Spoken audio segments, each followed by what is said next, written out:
course. In this course, we are going to have an introduction to numeric data types in Python. So the first one that we would like to talk about is an integer. So an integer means a whole number with no decimal points. It means, for example, number 1, number 10, number 20. Any numbers with no decimal point, they are integers. Secondly, we would like to talk about float numbers, numbers with decimals, and they can represent fractions. For example, 3.14 or 5.20. These numbers are float numbers. In order to declare numbers and assign them to a variable in Python, we simply write down the name of the variable, an equals sign, and then we are assigning a number to that variable. So for example, here I am initializing a variable called x, and I'm assigning number 10 to this x variable. And here also I am initializing one variable called y, and I'm assigning 3.14 to y. So based on our definition of integers and floats, we understand that x is an integer variable because an integer value is assigned to it, and y is a float variable because a float variable value is assigned to it. By the way, if we want to comment something in Python, we need to have this pound sign before that. For example, when I am writing something after the pound sign, for example, hello from Python, and because we are having a pound sign here before that, it means that it's a comment. So compiler is not going to understand and read these parts. These parts are mainly provided between developers. So if I am developing a code for myself, I can have these comments throughout the code in order for me to have a better understanding of this code. For example, after 2 years, when I come back to my code, I may read.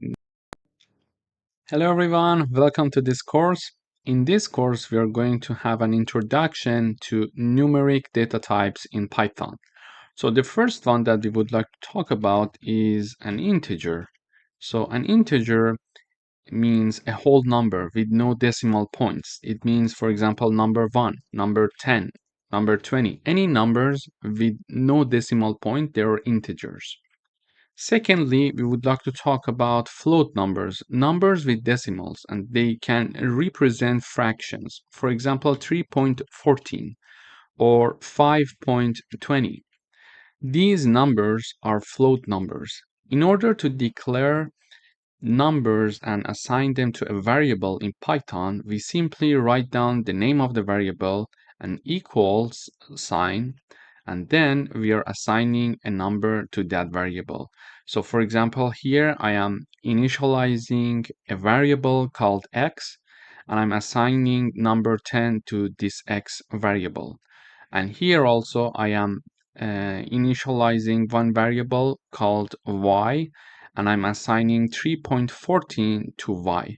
So based on our definition of integers and floats, we understand that x is an integer variable because an integer value is assigned to it, and y is a float variable because a float variable value is assigned to it. By the way, if we want to comment something in Python, we need to have this pound sign before that. For example, when I am writing something after the pound sign, for example, hello from Python, and because we are having a pound sign here before that, it means that it's a comment. So compiler is not going to understand and read these parts. These parts are mainly provided between developers. So if I am developing a code for myself, I can have these comments throughout the code in order for me to have a better understanding of this code. For example, after 2 years, when I come back to my code, I may not remember all the details, but by writing down comments, I can read the comments and it helps me to understand the code better. And also, if I want to For example, pass this code to another developer. That developer can understand my code better if I'm having some comments in the code. So all these parts that are shown in green are comments, and compiler has nothing to do with them. However, the rest of the code, as you see here, are shown with different colors, and therefore compiler is treating them as something to work with. So here I am initializing one x variable equals to 10 and one y variable equals to 3.14. However, if I would like to see these variables in the output, I can simply print them. So let me comment these parts. So when I type down the print keyword and I type down the x, and when I compile, I see in the output that number 10 is being printed out in the output. So basically, I'm telling the compiler to print the variable x value for me in the output, and it is showing me the variable value. And if I want to print y, I type down the keyword, and within parentheses, I'm typing down the data type, the name of the variable, sorry, and it is going to print that. So when I compile again, I see 10 and 3.14, which are the values for x and y respectively. But when I see this, maybe it would be nice to have some explanation. So now I comment these two lines using a pound sign, and I uncomment this part by printing out by removing the pound sign. And in order for me to have a better understanding of my output, because I may have the print sign for 10 lines, so I would like to have something to be printed out before the variable value, so I can easily recognize which number represents which variable. So I'm adding a comment here. For example, I'm typing down the print keyword, and within parentheses I have two parts and they are separated by a comma. In the first part, in the code, I'm having x equals, and then in the second part, I'm typing down the name of my variable, which is x, and I'm in the second line, I'm having y equals, and separated by a comma from the second part in the parentheses, which is the name of the variable that I would like to print. So when I run this code, you see this time it prints for me x equals and then 10, y equals 3.14. So when I have, for example, 100 lines to be printed, I don't have to remember, okay, 10 was the number of which variable, so I need to go back to in the code and check, etc. Instead of that, I can simply print this text in the terminal, so I understand 10 is the value that represents variable x, and also y equals 3.14. So in this video, we learned about integers and float data types in Python, and we learned how to print them in the output. And also we learned how to comment some parts that compiler has nothing to do with them. For example, now the compiler is not printing this part because there is a pound sign behind that. But if I uncomment this part and I compile, I see 10. Let me go up a bit. Okay, I see 10.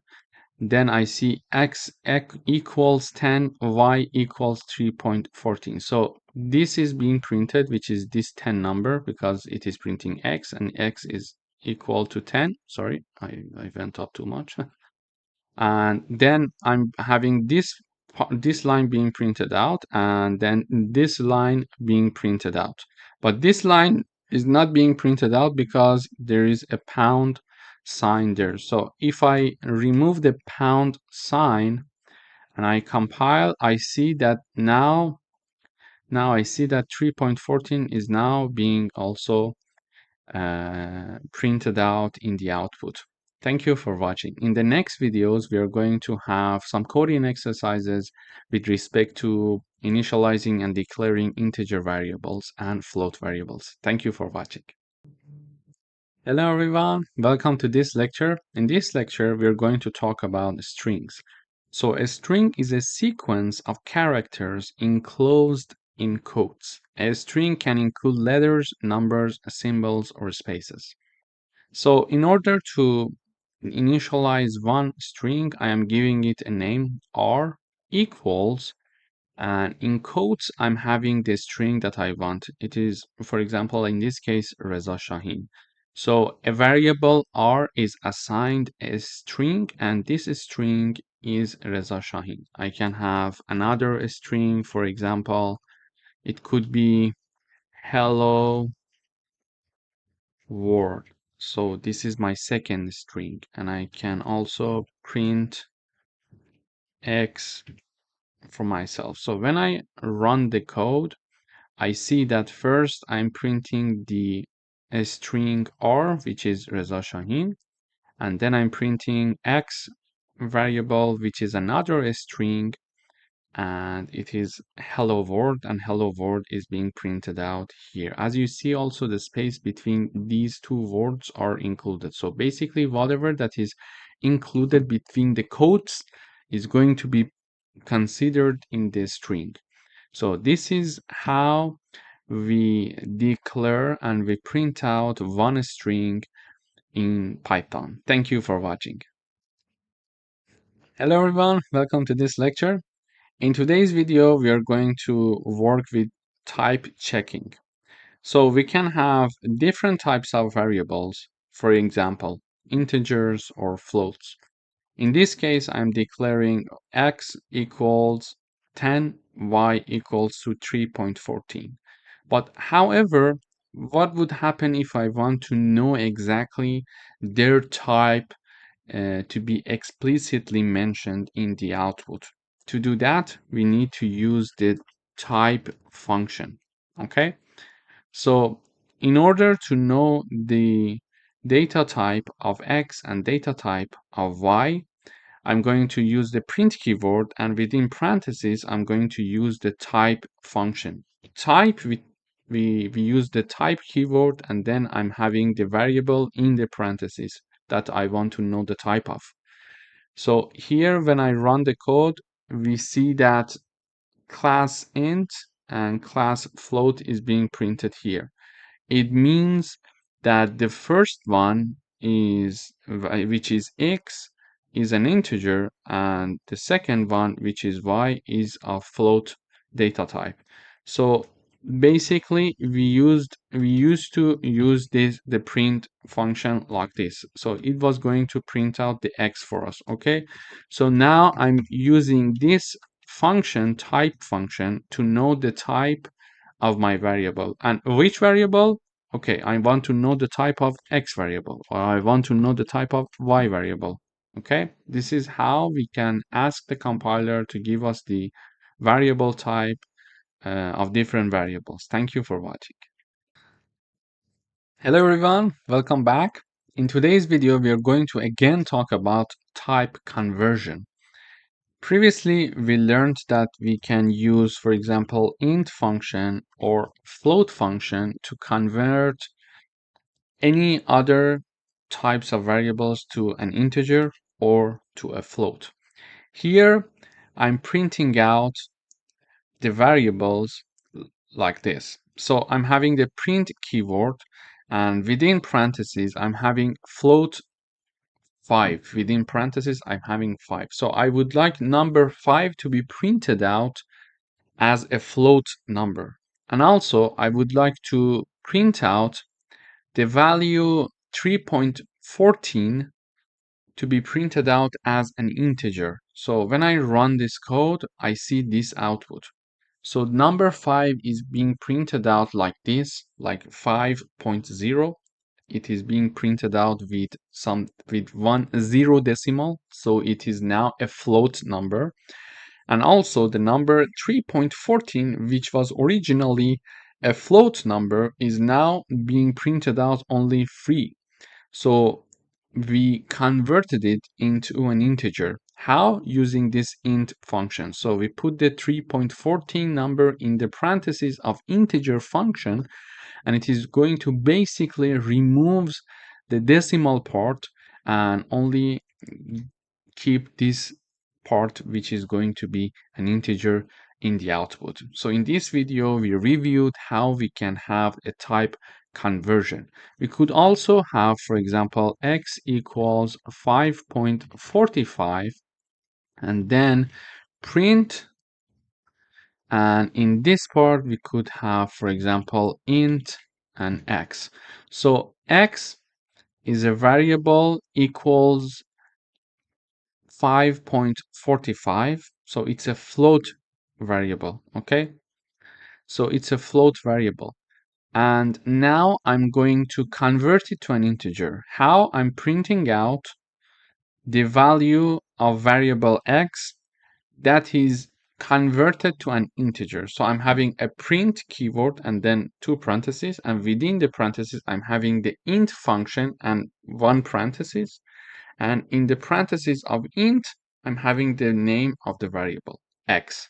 So when I run this code now, we see that 5 is being printed out. Why? Because it was originally a float number, 5.45, and this decimal part is being removed and only this integer part is being kept. So in the output, we are having the number 5 here. Thank you for watching. Hello everyone, welcome to another lecture. In today's video, we're going to learn how to read information from the user through the terminal. So here I'm firstly initializing, I'm declaring one variable called integer value. And basically I'm assigning this to my variable. But what is this line? So using the input function, let me have the comment here. Using input function, I'm getting the input from the user. Okay, so using this function, this keyword that is reserved in Python, we can get input from the user. And by default, it is a string. When we get it from the user, by default, we get something as a string. And then I'm having my int parentheses. It is going to convert the string into an integer value. So given this explanation, I'm assigning the integer value that is declared here one input, and in the input and in the first parenthesis, in this part, I mean, you see the message saying that enter an integer. And then the user is going to enter a number, and that number is going to be stored firstly as a string because this is a default by Python. And using the int function, I'm going to convert that string into a number. So let me run the code first before giving you another example so it would be more tangible, I think, for you. So when I run this code, this message is shown in the terminal. Enter an integer. Exactly this message is being shown here. As you see, the program is ongoing because it is waiting for me to enter something, okay? So integer value, and you see this green point here, it says that the program is in this line. So integer value variable is declared here, and the value that is going to be assigned to this variable is the following. We are asking the user to enter an integer that is shown in the terminal, and whatever that I enter here is going to be stored as one string by default. And then using this int function, which I explained here, I'm going to convert that string into an integer. So let me type down. So when I type down 40, it is going to print you entered the integer and then 40. Why? Because I'm having a print function here also, and I'm having this message for the first part separated by a comma from the second part. So in the first part, I'm showing the message you entered the integer, so you entered the integer. And in the second part, I'm having the name of my variable integer underline our underscore value, which is here. Okay, so using the input, I'm getting some information from the user, and because it is by default a string and I want it to be an integer because I would like to read an integer from the user, I'm converting that string to integer using this int function. Okay, so the second example here is the following. So I'm having another variable called float value, and I'm going to show the message enter a float using the input again function. Okay, and then whatever, as you know, whatever that is entered by the user is by default defined to be a string. It is something, it is a rule of Python. Okay, and using the float function, I'm going to convert that string that is stored from the user into a float variable. And that is going to be assigned to this float value variable. Okay. So firstly, I am getting the input from the user. Then since it is by default stored as a string, I need to convert it to a float because I am looking for a float. If I was looking for an integer, I was going to convert it to an integer. Okay, so and then the entered value is converted to a float number, and that is going to be assigned to float value variable. Okay, so we are going to get an input from the user, and then I'm going to convert it to a float, and then I'm going to have that float number in the final stage being assigned to my variable, and this variable name is float value. It could be x, it could be y, it could be anything. So let me type down simply x here. Okay, it is x. So x equals this, and then I'm printing out using the print function keyword. I'm printing out you entered the float and a comma and then x. So when I run this code now, it asks me for an integer. I enter 12 and it says you entered the integer 12. Okay, and now it is asking enter a float. I'm saying 3.16, and it is mentioning that you entered the float 3.16. So in this video, we learned that we need to use the input function to get some information from the user, to show the message to the user and store it, and it is by default stored as a string. If we want to have an integer, we need to convert it to an integer. If we want to have a float, we need to convert it to a float because by default it is a string. In order to convert it to an integer, we use the int and parentheses, and within parentheses we put whatever we want, which is the input in this case from the user. And we have the, if we want to convert it to a float, we are going to use this float function parentheses. So for example, I can have int and input. So this is how this is going to work. Int and these parentheses, these two parentheses, and then input with the corresponding parentheses. In the input, I'm going to show, for example, write quotes saying that enter an integer for me. Okay, and then the user is going to enter something. It is stored in this part using this input function, and whatever that is stored, because it is in the parentheses of int function, because we're having one int keyword here and one parenthesis in the left and one parenthesis in the right. So whatever that is inside it, it is going to be converted from the string that is by default to an integer. The same rule goes with the float. Thank you for watching. Hello everyone, welcome to this lecture. In this video, we are going to talk about modulus operator. To do that, we are having this sign here. So if we are going to calculate the remainder when one number is divided by another. So modulus operator is going to gives us and finds us the remainder of a division of one variable by another variable. So let me give you an example. For example, here I'm saying that the remainder of 10 divided by 3.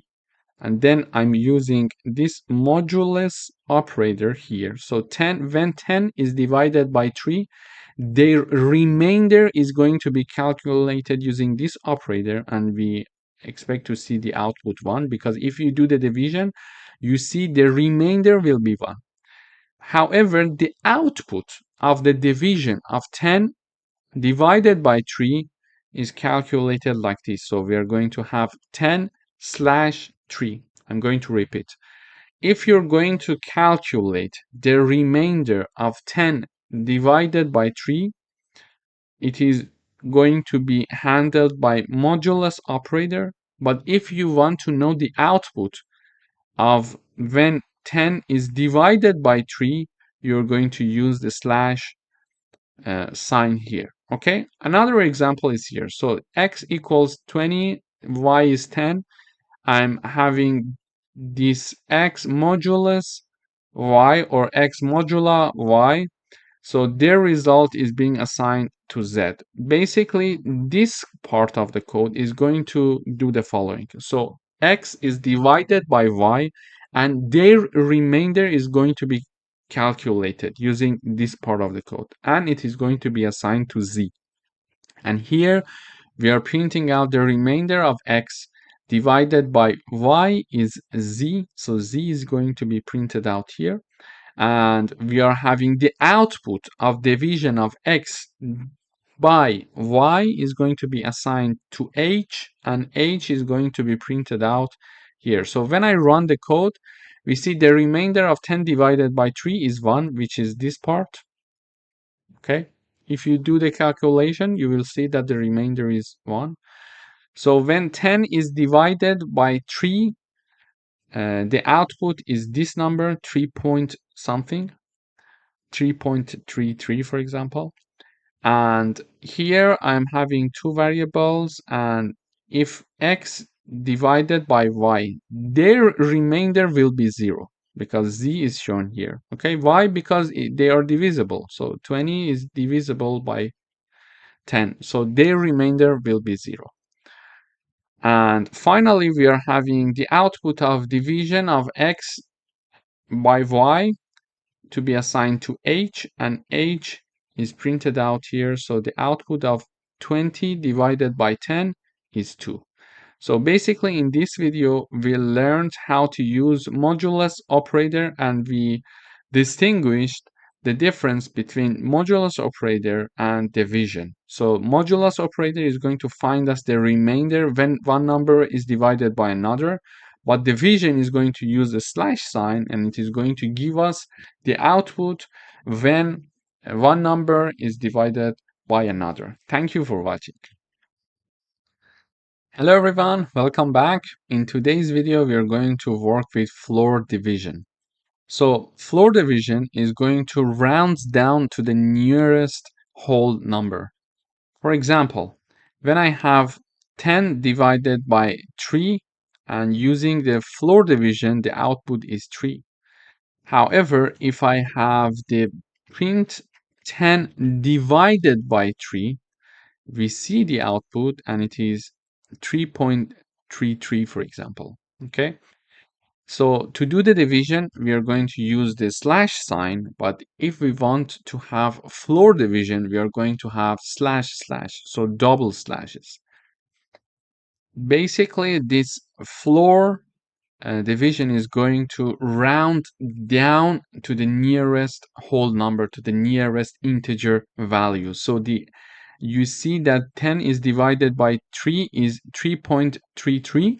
So it is 3.33, and it is rounded down to 3 now, because we see the output here. Okay, so in order to give you another example, we could have like 11, and we could have, for example, I don't know, for example 3, and we could have the output x divided by y, and then print the x floor division by y. So if I have this, they're having the same value. I wanted to have another number, but it's okay.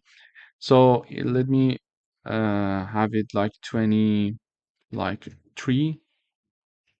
Okay, so x is 23, y is 3. So when I print the x divided by y, we are having the number 7.66. However, when I have the floor division of x by y, I'm having the number 7.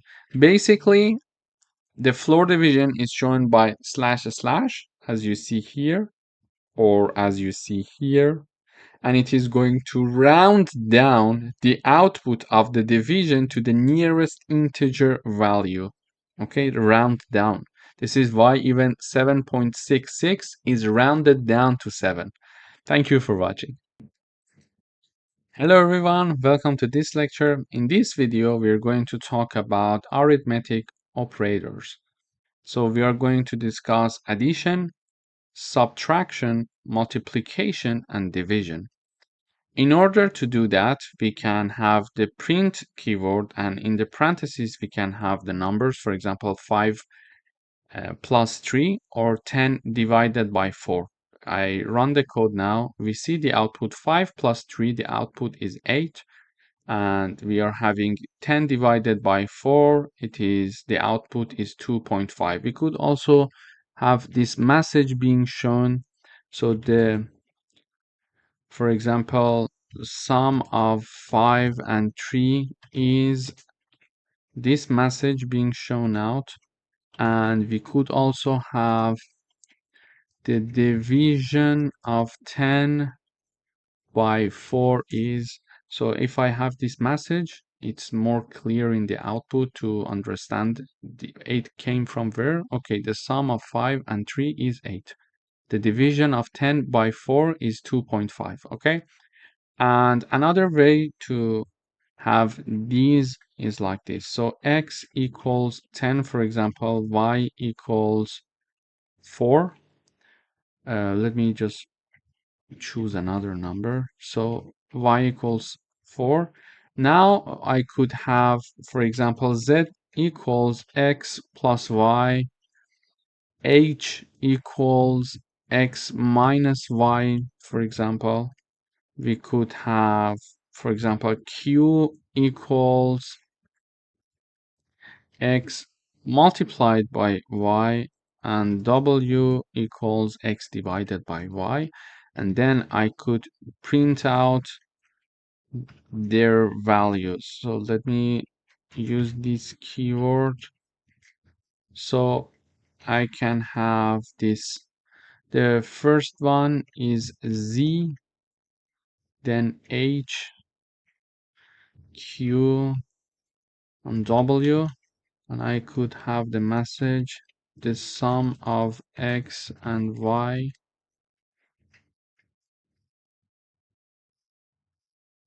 I could have this sorry, I forgot the code. The subtraction of x and y, the multiplication of x and y, and we could have it here, the division of x and y. So let me explain what I did here. So what previously we were printing out the sum directly using the numbers, but I would like to use variables in the print out keyword function. So for example, variable z, print variable z, h, q, or w. To do that, I'm declaring x and y. X equals 10, 20 and y equals 5, I'm having z equals x plus y. So 20 plus 5 is going to be assigned to z. We expect it to be 25. And then I'm having x minus y is assigned to a variable named h. So 20 minus 5, we expect it would be 15, and x multiplied by y, its value is assigned to q, and we expect to see 100 here, and also x divided by 5, the output we expect it to be 4, is assigned to w. And we are going to print the sum of x and y, and we are going to print x, which is this part. Then the subtraction of x and y, which is this part, we're going to print h. We're going to print q to be the multiplication of x and y, and w to be x divided by y. So when I run this code, so let me let me comment this part so we don't see them in the output. So we are having the sum of x and y, 25, which we expected here. The subtraction of x and y, which is 15, 15 is here. The multiplication of x and y is 100. And then the division of x and y, 4. So we see that here we could do some arithmetic operations using variables and direct numbers here. So this is basically how we do mathematical operations in Python. And it's a very good example, I think, for you to start coding as of these videos that we just started, because it would be nice to start coding and get used to the syntaxes and start to see if you're making any mistakes or not. And if you're making any mistakes, check your code with the code that I'm providing for you, and you will understand where the error comes from, and then you can improve from there. So I would suggest you to start coding right away so you get used to all the syntaxes. Thank you for watching. Hello everyone, welcome to this lecture. In this section, we're going to talk about Boolean data types in Python. So a Boolean is a data type that represents one of two values, either true or false. And these values are often used in decision making, logical comparison, and control flow. And in Python, Booleans are case sensitive. It means that when we would like to write them down, we need to use an uppercase first letter. For example, we don't have to write them like this. It's not correct. You see, these examples are not correct. If we want to write down true, we should write it with an uppercase first letter like this. Okay, so let me illustrate it with an example. Here I'm initializing one variable called is sunny, and I'm assigning true to it. And I'm having is raining, and I'm assigning the false assigned to it. So when I compile this code, I'm going to see two variables being printed in the output in the terminal. So the first one is this print, that we are printing out the is sunny variable, and the second one is that we are printing out the is raining variable. So because is sunny equals true and is raining equals false, I would expect to see one true and one false in the output when I run the code. So let me just compile.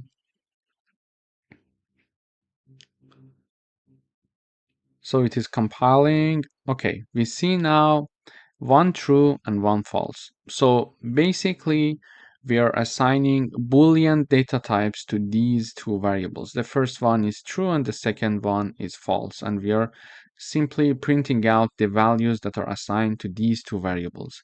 In the next lectures, we are going to do some coding exercises using these Boolean data types to understand how they can help us to have a control flow, logical comparison, or decision making. Thank you for watching. Hello everyone, welcome to this lecture. In this video, we're going to talk about Boolean expressions. So Boolean expressions evaluate to true or false. So these expressions include equal sign, not equal sign, lower than, larger than, lower than or equal to, and larger than or equal to. Using these logical operators, we can have some output when comparing, for example, two numbers. For example, here I'm having a print keyword in Python, and in the parentheses, I'm checking if 5 is larger than 3. So if this equation is correct, it is going to print out true for us. And in this case, it is correct. So we expect to see a true in the output. And we are printing out 10 equals 20. This is not correct mathematically speaking. This is not correct. So we expect to see false in the output. And 7 is lower than or equal to 7. And this is also true mathematically speaking. Therefore, we expect to see true in the output. So let me first run this code by commenting these lines. So we are going to talk about these three first. So here I see true, false, and true. The first one, 5 is larger than 3. This is true. So we're having the true in the output. 10 equals 20. It is false because it doesn't make sense. And 7 is lower than or equal to 7. And it is true as well. So we're having the true being printed out in the output. So this is how comparison works in using Boolean expressions, and these are the signs. I'm going to repeat them one more time. So this is the sign for equal. So we are checking to see 10 equals 20 or not. Not equal, lower than, larger than, lower than or equal to, larger than or equal to. Moreover, we are going to discuss logical operators. So we are having and, or, and not. So let me comment these three lines and uncomment these three lines. So I am having the logical operators true and false. So if true and false are together and we are using and logical operator, the output should be and must be false, let's say. If there is an or, the output is true, and when we are saying not true, the output is the opposite, so it is false. So when we are having one true and one false, and we are using the and logical operator here, the answer is always false if we are having one false in the output. Let me illustrate it with another example. So here, if I have true and true, the output is true. If I have false and false, the output is false. So let me comment these two lines so we can compare these three first. So when we are having at least one false when using AND logical operator, the output is false. When both of them are true, the output is true. And when both of them are false, the output is obviously false. Okay? So, sorry, false. Okay?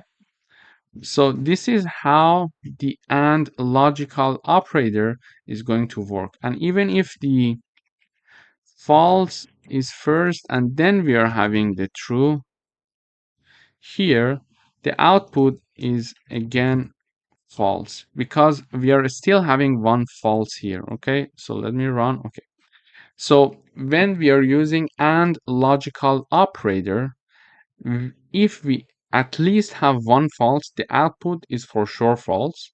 If both of them are false, like this case, the output is false. And if both of them are true, the output is true. So the only possible option that the output is true is when we are having two trues using and operator and logical operators. Okay, this is how logical operator is going to work using and. Okay, so let me now comment these lines and talk about this line. So using or operator, we are saying that if this one is true or the other one. Okay, in this case, when at least one of them is true, the output is true. So if I run, you see true in the output. So for other cases, if I have true or true, print false or false. So let me run this code. So here I'm saying true or false, the output is true. True or true, the output is true. False or true, the output is true. And false or false, the output is false. So using or operator, logical operator, if we have at least one true, the output is true. And if both of them are false, the output is false. Because we are checking to see if we are having at least one true when using or operator. So either this or that must be true. If either of them is true, the output is true. But if both of them are false, the output is false. Okay. And finally, we are having the not logical operator. When I'm having true and before true I'm having not, it is going to return the opposite output for me. So the opposite of true is false. So when I run the code, we see false in the output. So this is a bit abstract for now, the logical operators. You may understand the context, but you may not see how it may be useful for the moment if you have no background in programming.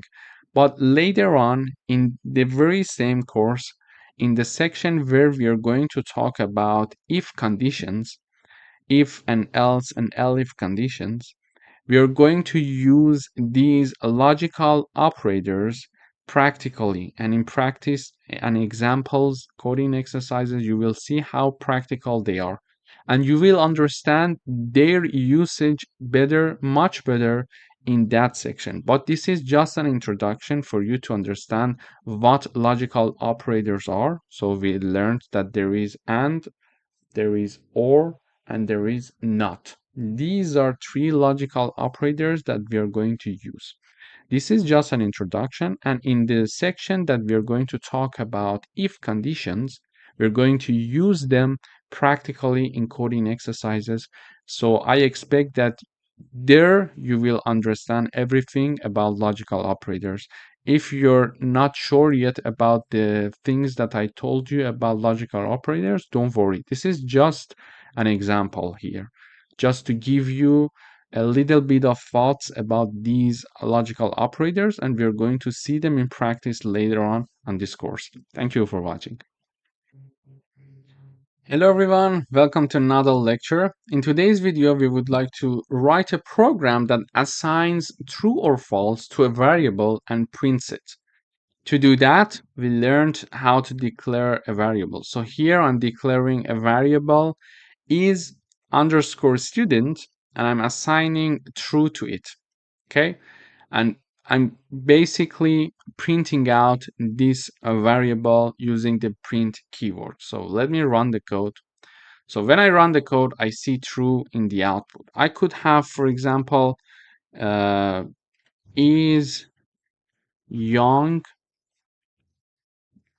equal false. And now here I am assigning a variable that is called, I'm declaring a variable that is called is young, and I'm assigning false to is young, meaning that it's not young, for example, or the person is not young.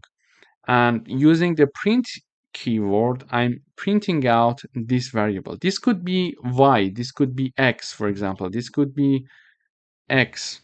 It's just the name that we give to our variable. So when I run the code, it's false. We see how we can declare and initialize a variable and assign true or false to it and print its value in the terminal in the output. This is how we can start working with uh, booleans in Python. Thank you for watching. Hello everyone, welcome to another coding exercise session. We're going to write a program that compares two numbers and prints whether the first number is greater than the second one. In order to do that, I'm initializing and declaring and initializing two variables called num1 and num2. I'm assigning 10 and 5 to them respectively. And in the output, I'm using the print keyword and I'm checking to see if the first number is greater than the second one using this comparison operator. So the first one is 10 and the second one is 5. So it means that 10 is larger than 5. Is it correct? Yes. Therefore, it is going to print true in the output. Okay. But if I have number 1 equal to 1, we expect to see the output to be false, as you see here. So this is how logical comparison operators is going to work for Booleans expressions. Thank you for watching. Hello everyone, welcome back. We would like to write a program that uses logical operators to combine two Boolean values and print the result. To do that, I'm declaring and initializing two variables. The first one is weekend, and true is assigned to is weekend, so it means that it is during the weekend. And I'm having the has homework to be false. So, for example, one student is in the weekend because it's true and has no homework to do. Okay, so we are going to use and or, I mean this and or logical operators as the program wants to combine two Boolean values and print the result. Okay, so I'm printing out the result and I'm using logical operators. So when I'm having one true and one false, we learned that if we are using and logical operator and at least one of them is false, the output is for sure false. So the output is false. And when I'm comparing a true and a false using or logical operator, if at least one true is there, the output is true. Okay? So when I run the code, I expect to see false for the first one and I expect to see true for the second one. I'm going to repeat one more time. So if we are using and logical operator and comparing one true and false, if at least one of them is false, the output is false. And when comparing and using or logical operator, if at least one of them is true, the output is true. If it is still abstract, the context for you, don't worry. It is normal. We are going to see practical examples of this to be more clear for you in sections that we are going to talk about if conditions. Please wait until then. This is just an introduction for you to know what logical operators are in general. Okay? So don't worry, it is normal. This is just to set the ground as an introduction. Then when I'm talking about if conditions, I'm going to review these concepts, but also I'm going to provide you with practical examples so you see how they work and what is the logic behind them. Thank you for watching. Wait until then. Hello everyone, welcome back.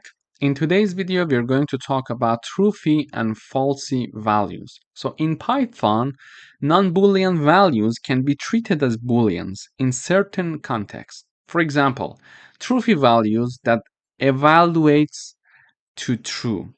they are, for example, non-zero numbers or non-empty strings. On the other side, values that evaluate to false are 0 or none or empty, for example, strings.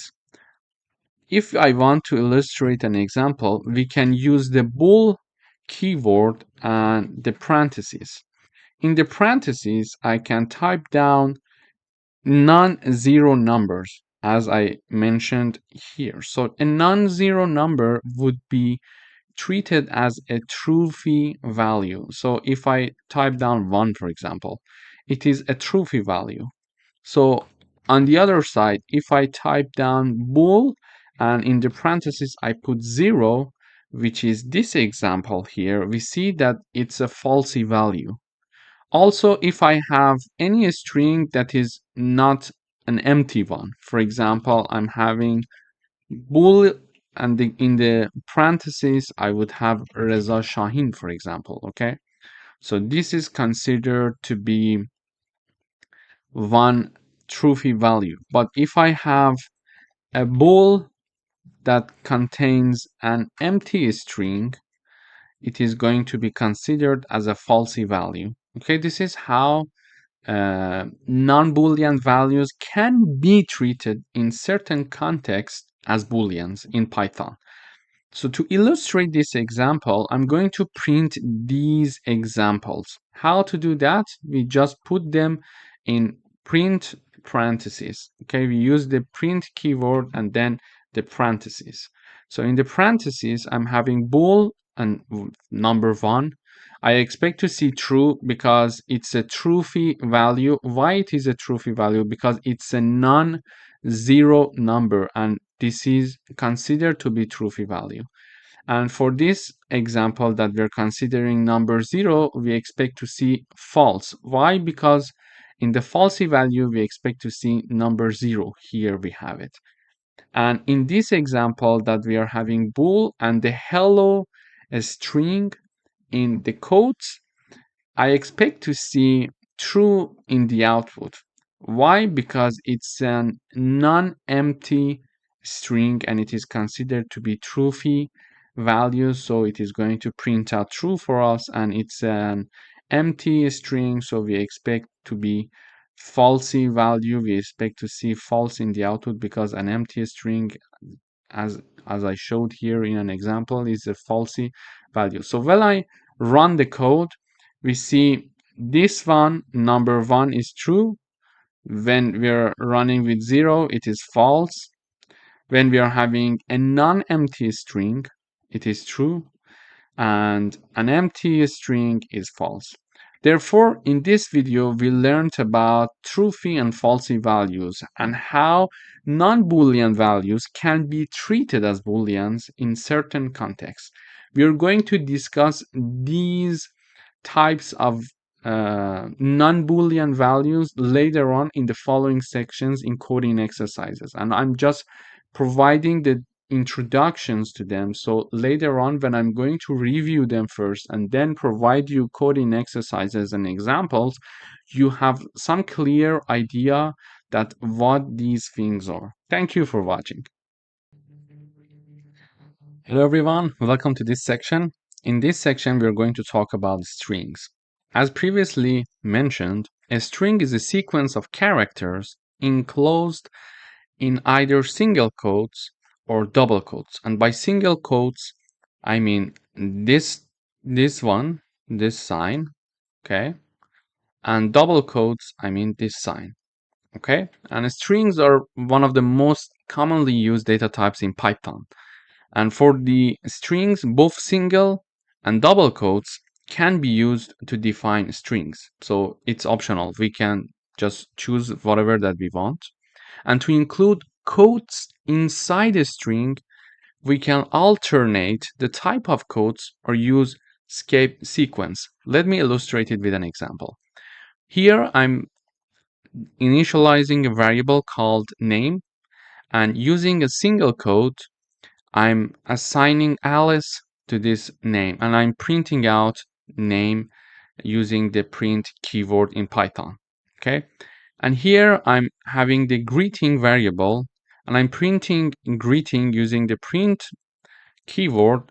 However, I'm using double quotes here. As you see, I'm using double quotes here, and in the output, as we will see in a few minutes, there is no difference between single quotes or double quotes. So it's totally optional. You can either use this or this, okay? But what if you want to include quotes inside a string? To do that, for example, I'm having a variable being initialized here called quote, and I'm printing out the quote here using this line. However, I'm having a single quote for the string itself. As you see, I start from in here, and this single quote ends here, and I'm having she said, comma, and I'm having quotes inside of a string saying that Python is amazing. Okay, so if I run the code, I will explain further uh, other examples, but let me first run the code to show you the difference. So let me also comment these parts. So if I run, we see that in the output we have Alice, hello world. So Alice was declared and initialized using single quotes, and hello world was initialized using double quotes. So you see no difference in the output. They're both the same. So it's up to you. And when I mean to include quotes inside a string, I mean this. So we are printing out she said, comma, Python is amazing. So it's like a direct speech. So if we are going to have quotes sign here in a string, so this is our string and we are having the quotes here, okay? We can alternate the type of the code. So because here I was using the single quote to initialize my string, then in order to include quotes in the string, like Python is amazing, to include that, I'm using double quotes. Okay, so you can alternate the type of the quotes. If you're initializing your string using a single quote, you can use double quotes when discussing a quotes in the string. Or if you're declaring and initializing your string using double quotes and you want to include quotes inside your string, you can use single quotes. Okay, so it's vice versa. After that, another way to do that, because we mentioned that either we can alternate the type of the code or use escape sequence. To do that, we can have, for example, she said, and have backslash before the start of the code and after the start of the code, and we have backslash code sign and backslash code sign again here. So backslash code sign and backslash code sign, and inside that we provide our codes. Okay, so when I run this code, we see exactly the same output for this line, for this code, and escape codes in the output. Okay, you see there is no difference. So it's up to you again. So you can alternate the type of codes or use escape sequence. So in this lesson, first of all, we reviewed the concept of strings. Then we mentioned that we can declare and initialize strings using single quotes or double quotes. It's up to us. And if we want to include quotes inside a string, as I'm showing here, okay, inside a string, you can either, there are two ways. You can either alternate the type of quotes or use escape sequence. In order to alternate the type of quotes, if you're using already single quotes to declare your string, for the quotes you need to use double quotes. If you're initializing your string using double quotes, for the quotes inside your string, you need to have single quotes, okay? Or you can use escape sequence. To do that, you're going to use backslash code and backslash code before the start of the code and at the end of the code. So you see the output, they're both the same, so it depends what you prefer. Thank you for watching. Hello everyone, welcome back. In this video, we are going to learn how to check if a substring exists in a string using the in keyword. To do that, I'm illustrating this with an example. So I'm having a variable called text and it's a string, and the string is learning Python is fun. This is my string. And I want to check for substring. To do that, I'm having the print keyword, and in parentheses, I'm saying in the quotes, I'm saying Python, and then in text. And text is the name of my variable. So I'm basically what I'm asking the compiler is to see if the string Python is inside and is included in string text. And you see the Python is there. So we expect to see the output to be true because Python exists in the string text. To say to compiler, we use the codes saying that Python or anything that we want to look for, and use the in keyword and then use the name of the string that we're going to check whether a substring is there or not. So I'm saying Python, is Python a substring of text string? Learning Python is fun. So is Python included, let's say, in this string? The answer is yes. So we expect to see true here. And then I'm checking to see if I check and see Java is included in the string text or not. So we see this string is learning Python is fun and Java is not there. But I'm checking to see if Java is included in this string or not. And since Java is not there, we expect to see false in the output. And also we can check for the absence of a substring. For example, we can say Java not in text, and the output is true because we are saying Java is not in the string text. Yes? And it is going to answer yes, it's true. Java is not in the string text. So when I run the code, we see true, false, and true as we expected. True, false, and true. Basically, it is saying Python is included in the text string because we see the Python. Then Java is not included in the text string because Java is not there. You see no Java there, yeah? And then we are saying, okay, I think Java is not in the string text. Am I right? It says yes, you're right. So it is printing out true in the output. So this is how we can very easily check to see if a substring exists in a string using the in or not in keyword. Thank you for watching.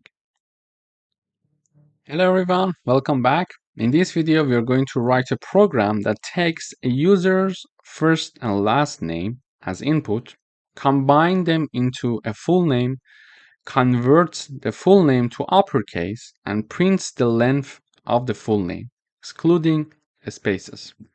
To do that, I'm having the first name and last name variables, and we are using the input function, if you remember, to take the input from the user for the first name, and it is shown as enter your first name, and the user is going to type down the first name and then enter your last name, and the user is going to type the last name. So the first name and the last name are going to be stored in first name variable and last name variable respectively. Then I'm having the full name, my third variable, which is the first name plus one space and plus last name. Then I'm having uppercase name variable, and it is basically is the full name variable dot upper function. So it is going to make this full name to be uppercase. So let me type down the input. For example, for the first name, I'm going to enter my first name, and for the last name, I'm going to enter Shaheen, which is my last name. Here, the full name is going to be Reza Shaheen with the space in between, as you see here. Okay. And this part, uppercase variable, is going to use this full name, which is this Reza Shaheen, and make all of the convert the full name to uppercase. So previously it was written like this, okay?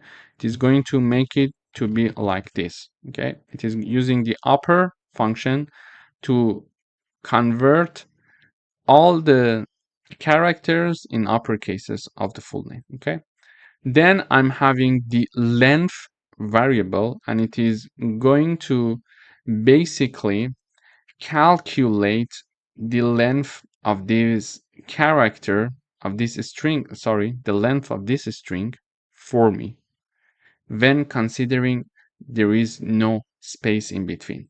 Okay, so first of all, I'm using the length function to know the length of my string, and in the parentheses I'm having the name of my variable, which is the full name here.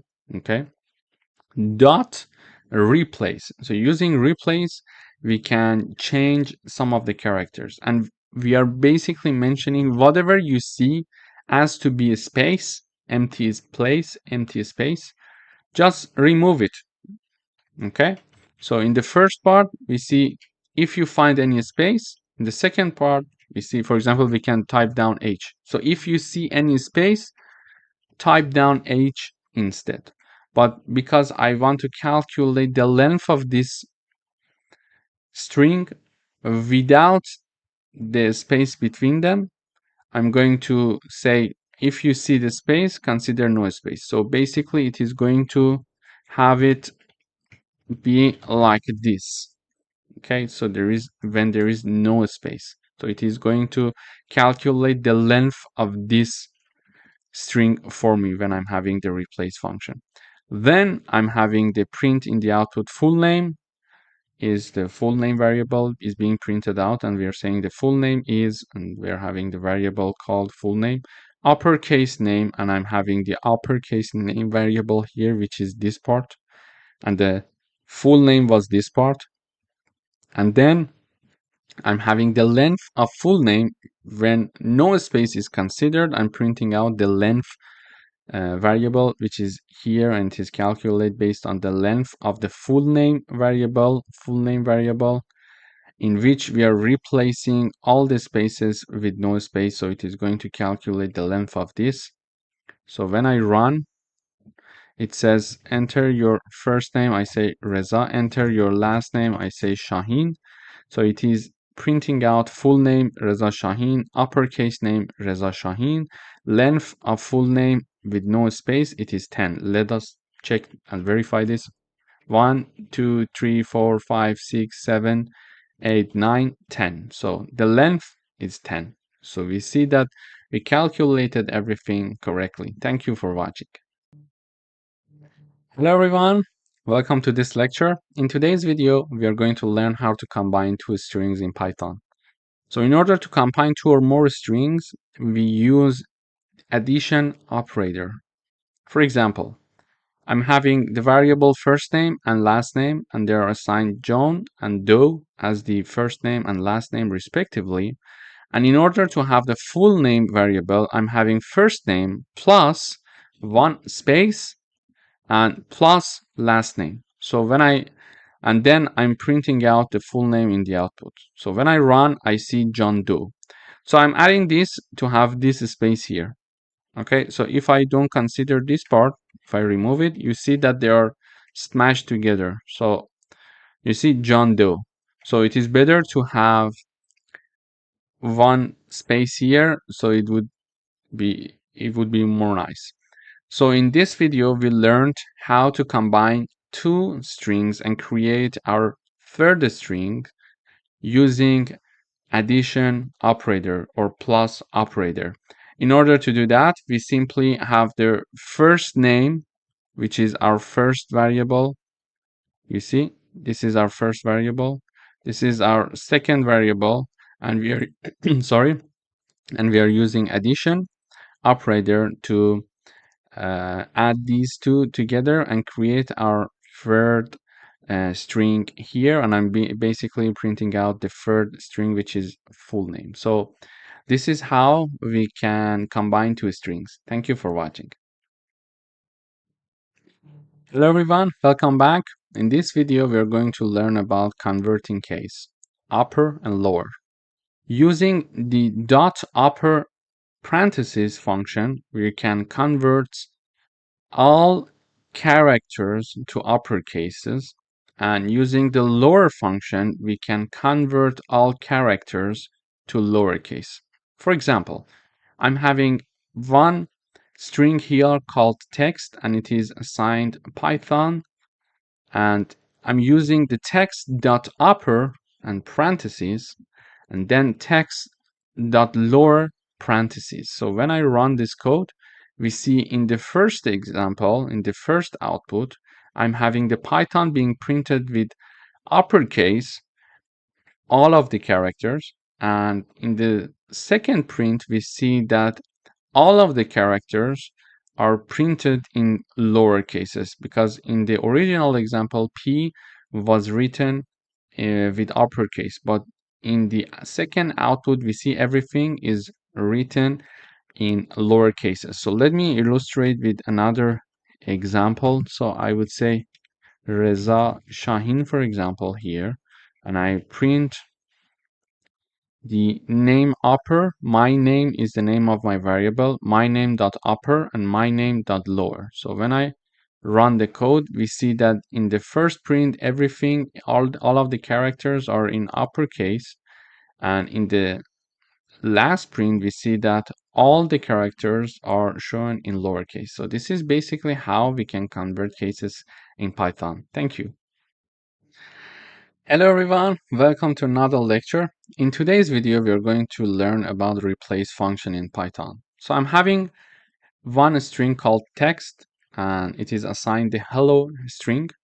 Then I'm having a new variable called new text, and I'm going to use the replace function. So I'm saying that new text equals text, exactly the first one, but I would like to replace H with J. So wherever you see H in the text string, replace it with J. And I'm printing text and new text in the output. So when I run, we see the text is being printed out in the output with no changes. So hello is printed because text is hello and text was assigned hello. But when I'm printing out the new text, it is printing out Jello for me. Why? Because I said new text, this is the new variable, equals text dot replace H and J. So I want the new text to be text, but wherever you see H, replace it with J. So it is going to print out Jello for me because there is one H, and this H is going to be replaced by J. So we are having Jello here. Okay. In order to use the replace function, we type down the name of the original variable dot the replace keyword, and within parentheses there are two parts, before the comma and after the comma. Before the comma, we type down whatever we want to change, and after the comma, we are going to type the replacement of whatever we want to change. So in this case, in this example, I wanted to replace H with J. So I type down H before comma on the left side, and I type J on the right side after the comma. This is why the new text is now Jello. Thank you for watching. Hello everyone, welcome back. In today's video, we would like to ask the user to enter a string, and then we would like to check to see if that entered string starts with a specific character or not. For example, we're going to ask the user to enter a string. The user is going to enter, for example, Reza, okay? And then we would like to check and see if the entered string by the user starts with R, with the letter R or not. Okay, so this is some validation. Maybe the user is going to enter something, and we would like to check if the user is entering something that is starting with R, for example. Okay, this is how we're going to proceed. Here, to do that, here I'm showing this message to the user and saying that enter a string. Okay, and whatever the user is going to enter is stored in the text variable. Then we are having another variable called start, and we would like to enter the starting character to check. Okay, so here I would say, for example, R, because I want to check if the input string by the user is starting with R or not. Okay, and whatever that we enter here is going to be assigned to start variable, and to check to see if a string starts with that specific character, we show this message first using the print function. Does the string start with? And then I type down the name of the variable start with the character that we want to check. And then in order to actually tell the compiler to check this for us, we can type down the name of the string that the user entered, which is text, and then use the start with function. So this is the name of the function, start with function, and in parentheses we type down the name of the variable that is storing the character. Okay, so let me run the code once. It says enter a string. I type down Reza, and then it asks me to enter a starting character. I would like to check if Reza starts with R. When I enter, it says, does the string starts with R? And the answer is true. Yes, it starts with R. Okay. For example, if I type down, for example, a string Reza, and then I type down H, I would like to check if the string Reza starts with an H. When I enter, it says the answer is false because Reza does not start with an H. So this is how we can do it. Basically, we are first storing the string, then storing the character, starting character, and in order to call the start with function, we type down the name of the string dot start with function, and in parentheses we type down the name of the variable that is used to store the character. Thank you for watching. Hello everyone, welcome to this course. In today's video, we would like to talk about ASCII. It stands for American Standard Code for Information Interchange. And this is a numerical representation of characters, including letters, digits, symbols that are used in computer. For example, a numerical representation of letter capital A is 65. If it's a small a, it's 97, for example. For number 1, the numerical representation is 49, okay? So today we would like to learn how to get and how to obtain these numerical representations, okay? To do that, I am presenting you an example here. So here is a message being shown to the user saying that enter a character to find its ASCII code. Then whatever the user is going to enter, we're going to assign it to this variable called char. And then in order to understand what the numerical representation of the input of the user is, we're going to use ORD function. So in order to use ORD function, we type down the ORD, and in parentheses, we type down the name of our variable. And in this case, it is char, okay?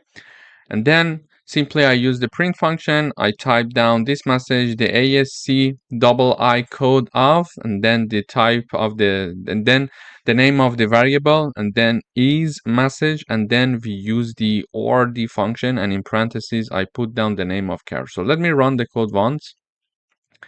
When I run the code, first of all, we expect to see a message from the program that asks us to enter a character to find its numerical representation. For example, here you see enter a character to find its ASCII code.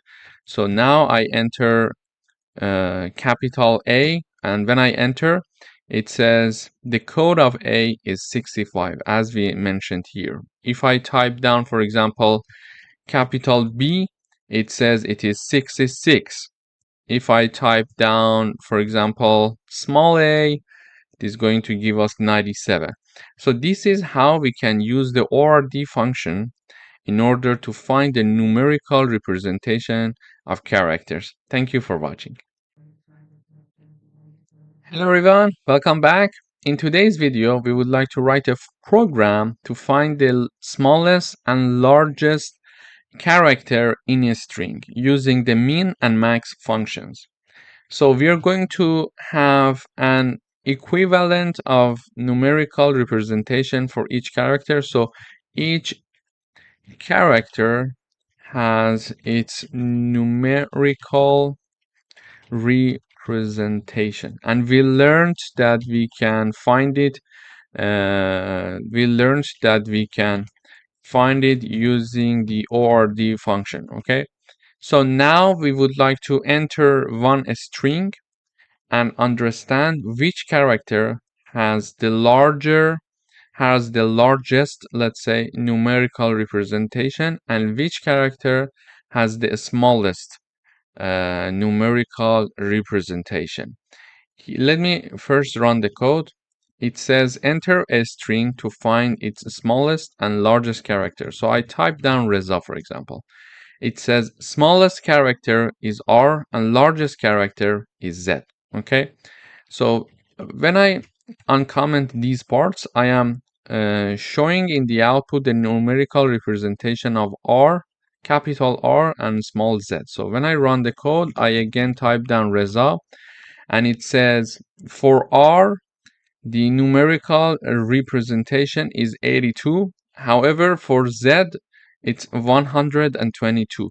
So the smallest character in the string Reza is R, is capital R, and the largest character is Z, based on their numerical representation. Okay, but how do we find that? In order to find it, we are showing this message to the user, enter a string to find its smallest and largest character. Then whatever the user is going to enter, we are assigning it to the variable called text. And in order to find the smallest character, I use the min function, and in parentheses, I type down the name of my variable. In order to find the largest character, I use the max function. I type down the name of my variable, which is text.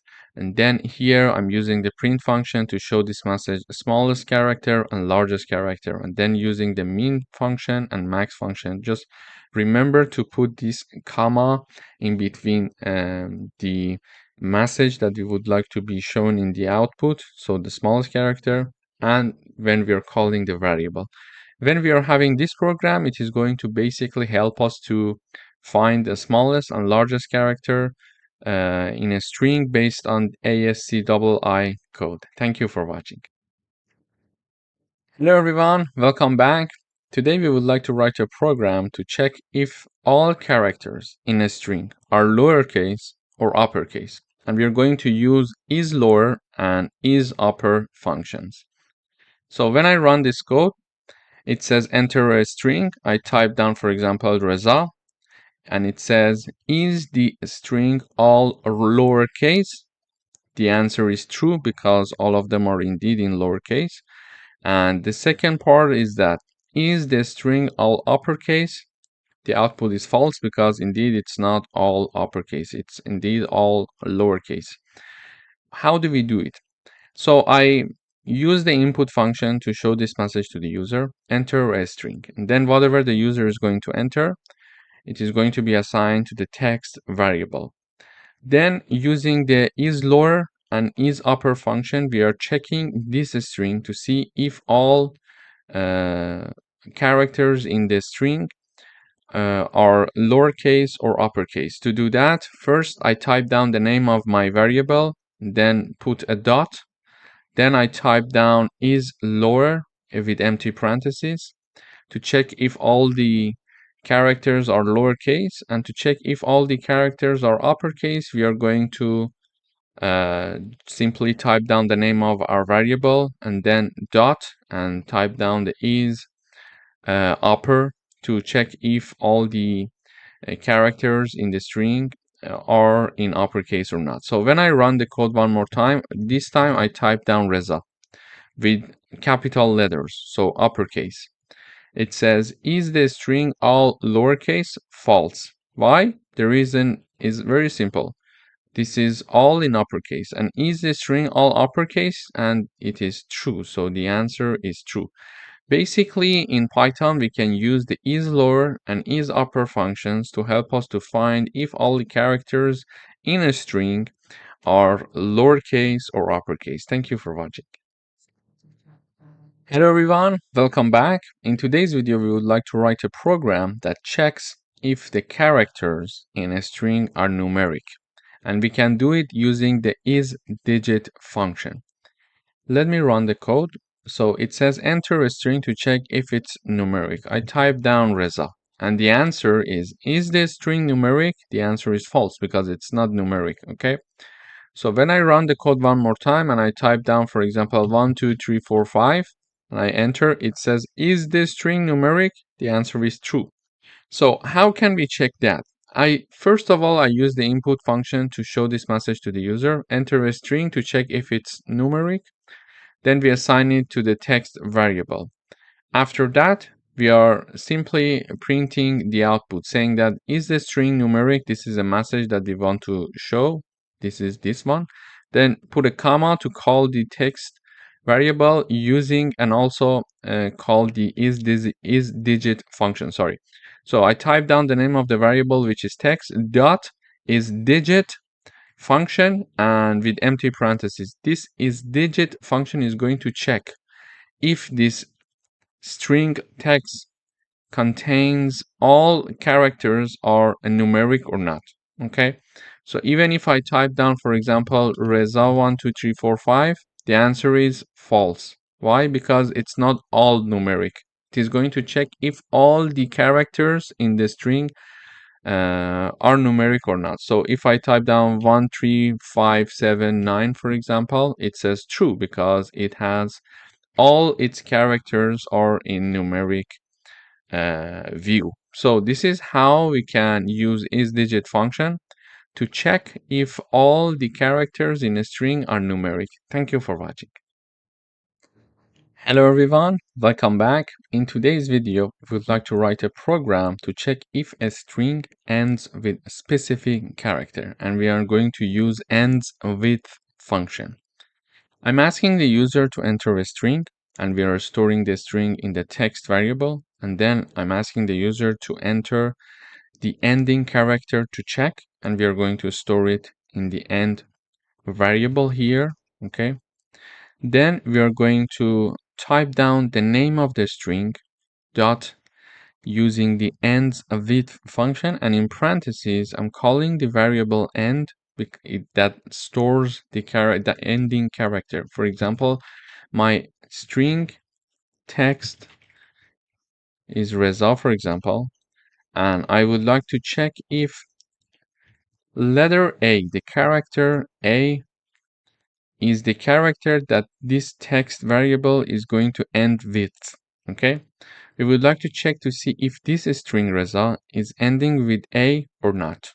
This is how we're going to do it, and in order to do that, we're going to use ends with function. We type down the name of the string, which is a text dot ends with, and in parentheses I type down the name of the variable that is carrying the ending character. So when I run this code, it says enter a string. I type down Reza, for example, and then it asks me to enter the ending characters to check. I would say A.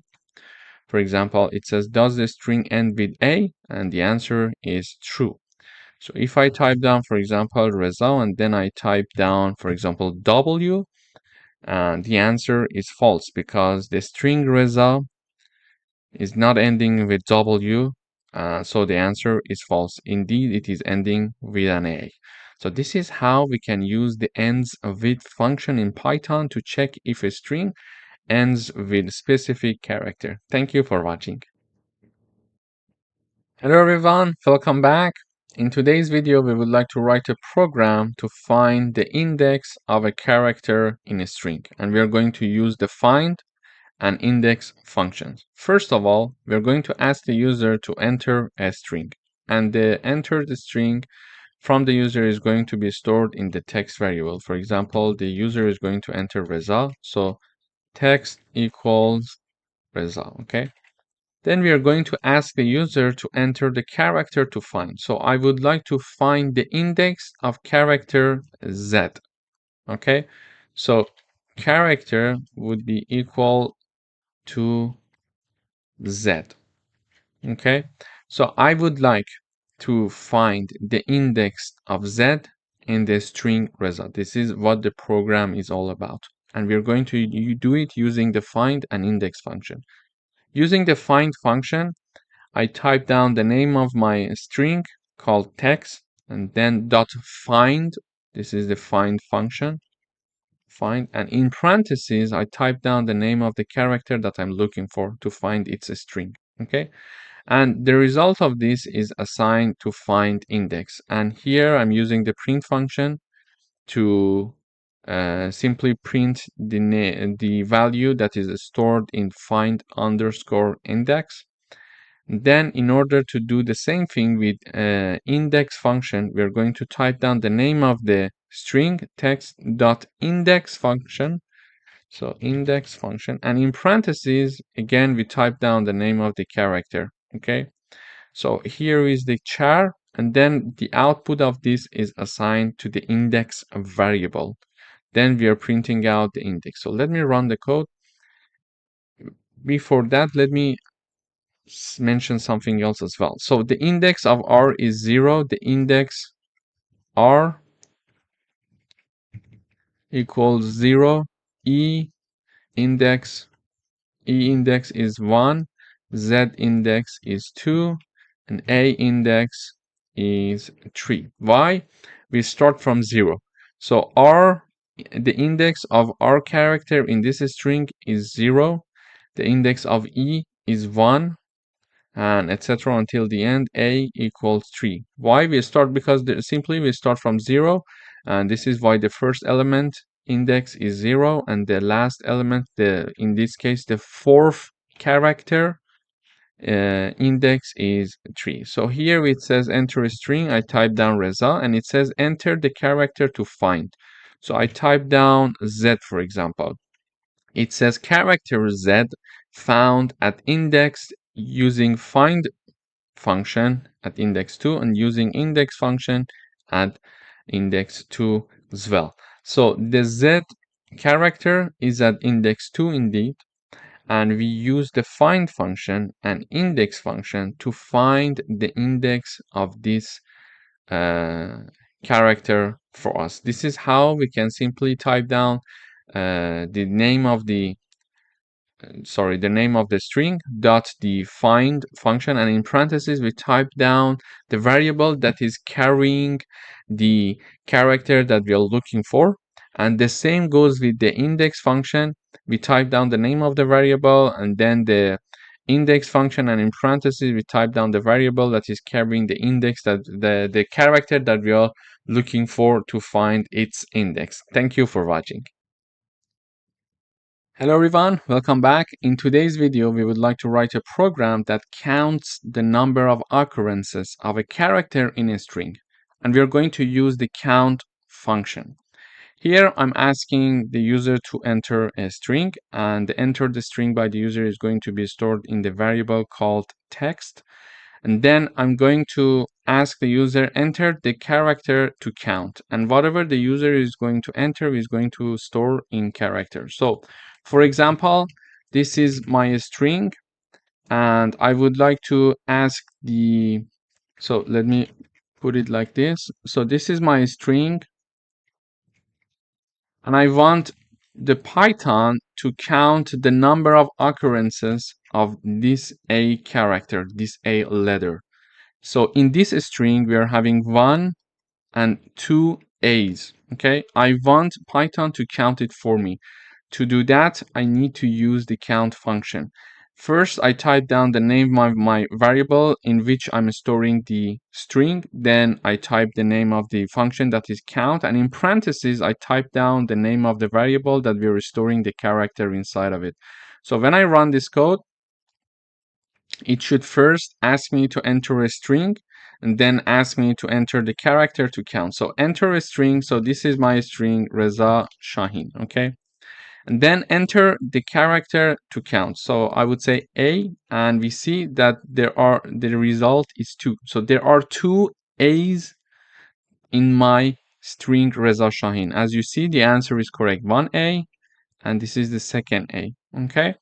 We could also say, for example, Reza Shahin for example, with a PhD degree. Okay, so now I would like to count the number of A's. We see that there are 3 occurrences of character A. This is the second one, this is the first one, this is the second one, and this is the third one.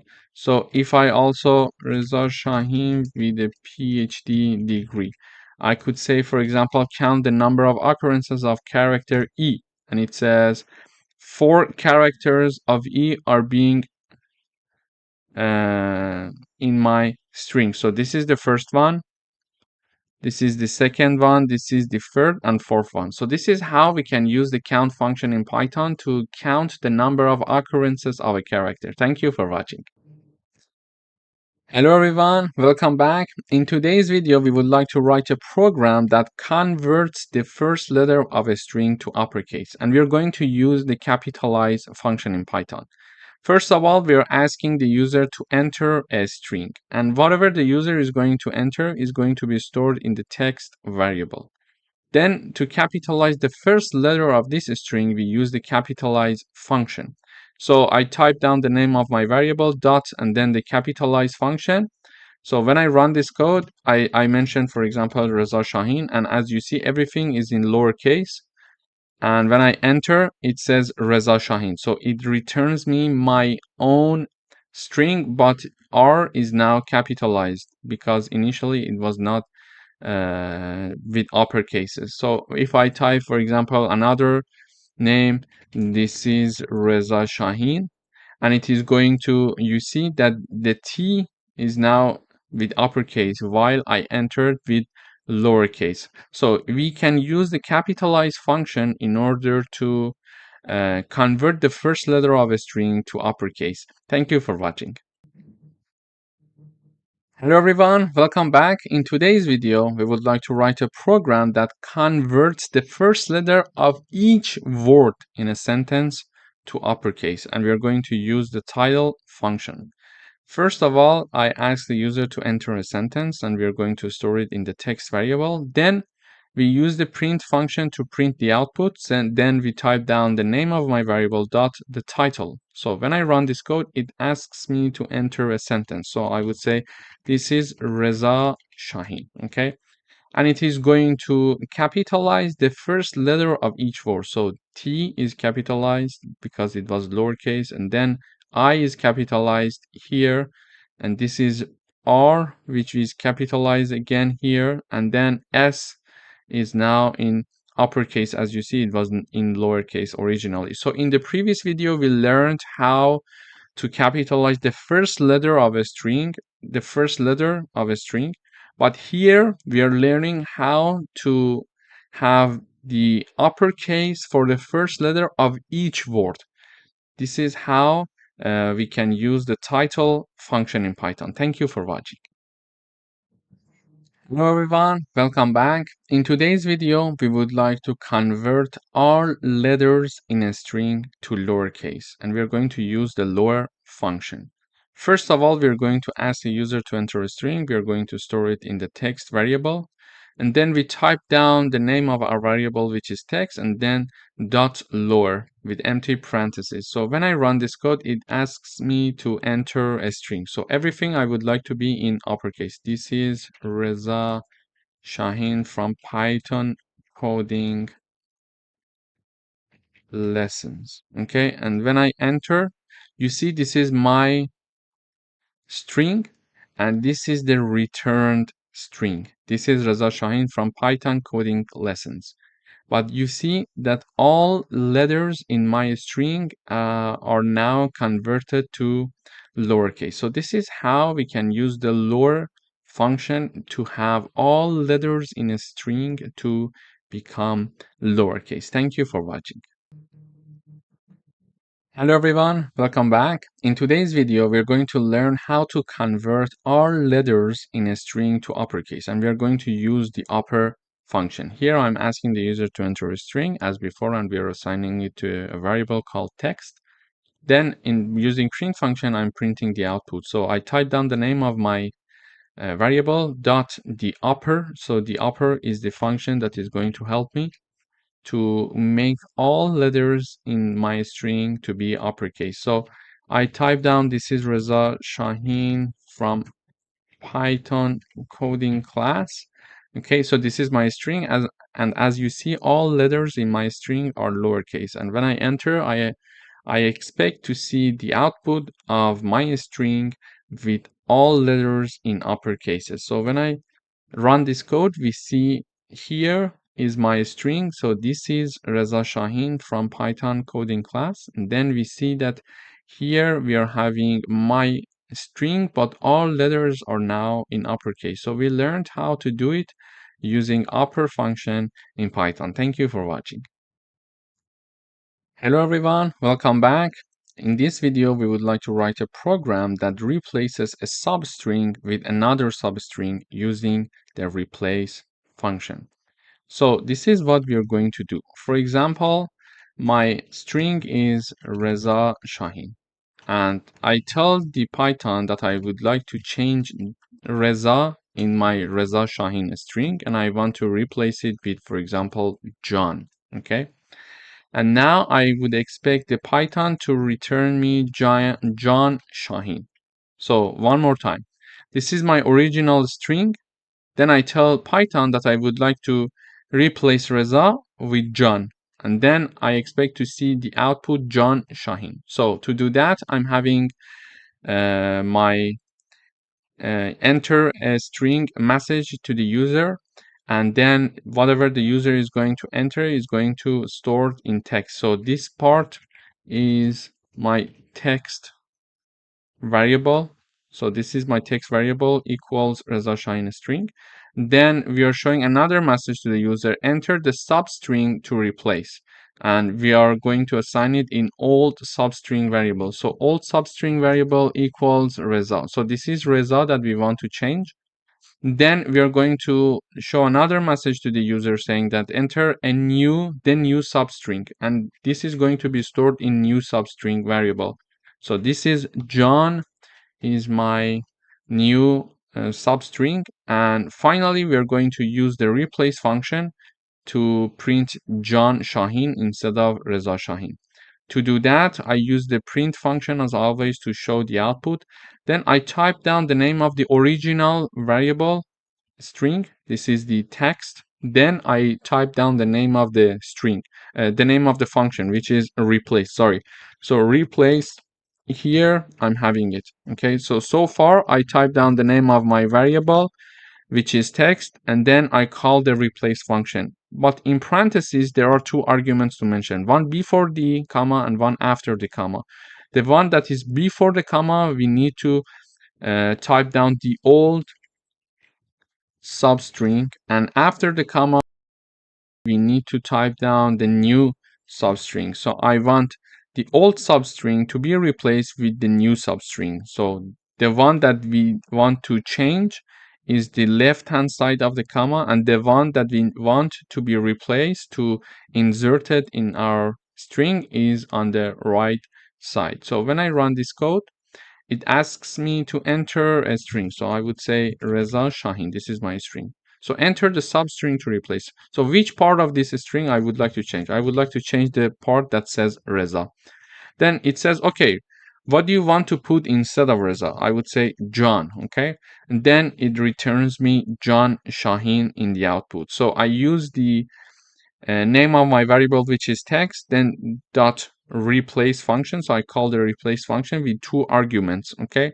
The first argument before the comma is the argument that I want to be eliminated, and after comma is the argument that I want to be inserted. So these are two arguments. So the first part is the part that I want to be eliminated, and after that I type down the variable, the string that I want to be inserted. Thank you for watching. Hello everyone, welcome back. In today's video, we would like to write a program to split a sentence into words, and we are going to use the split function in Python. Here I'm asking the user to enter a sentence, then whatever the user is going to enter is going to be stored in the text variable, and then simply we call the name of the variable, which is text dot, and then we call the function, which is a split. So when I run this code, everything should be taken care of. So I would say this is Reza Shaheen from Python class, okay?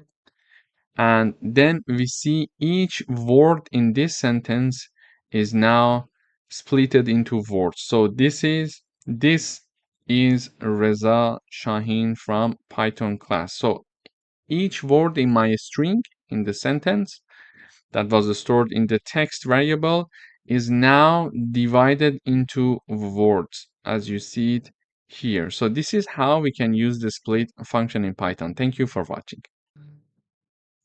Hello everyone and welcome back. In this video we are going to talk about string indexing. So strings are indexed starting from 0 for the first character. Negative indexing allows you to access characters from the end of the string. For example, -1 is the last character in a string. Let me illustrate it with an example. I'm having a string called word and I'm assigning Python to this string. In the output, I'm printing out two characters indexes, okay? So in the first one, I'm typing down the name of my string and then assigning 0 in the braces. And then I'm having word again here and number -1. So when I run, first I see P and then I see N.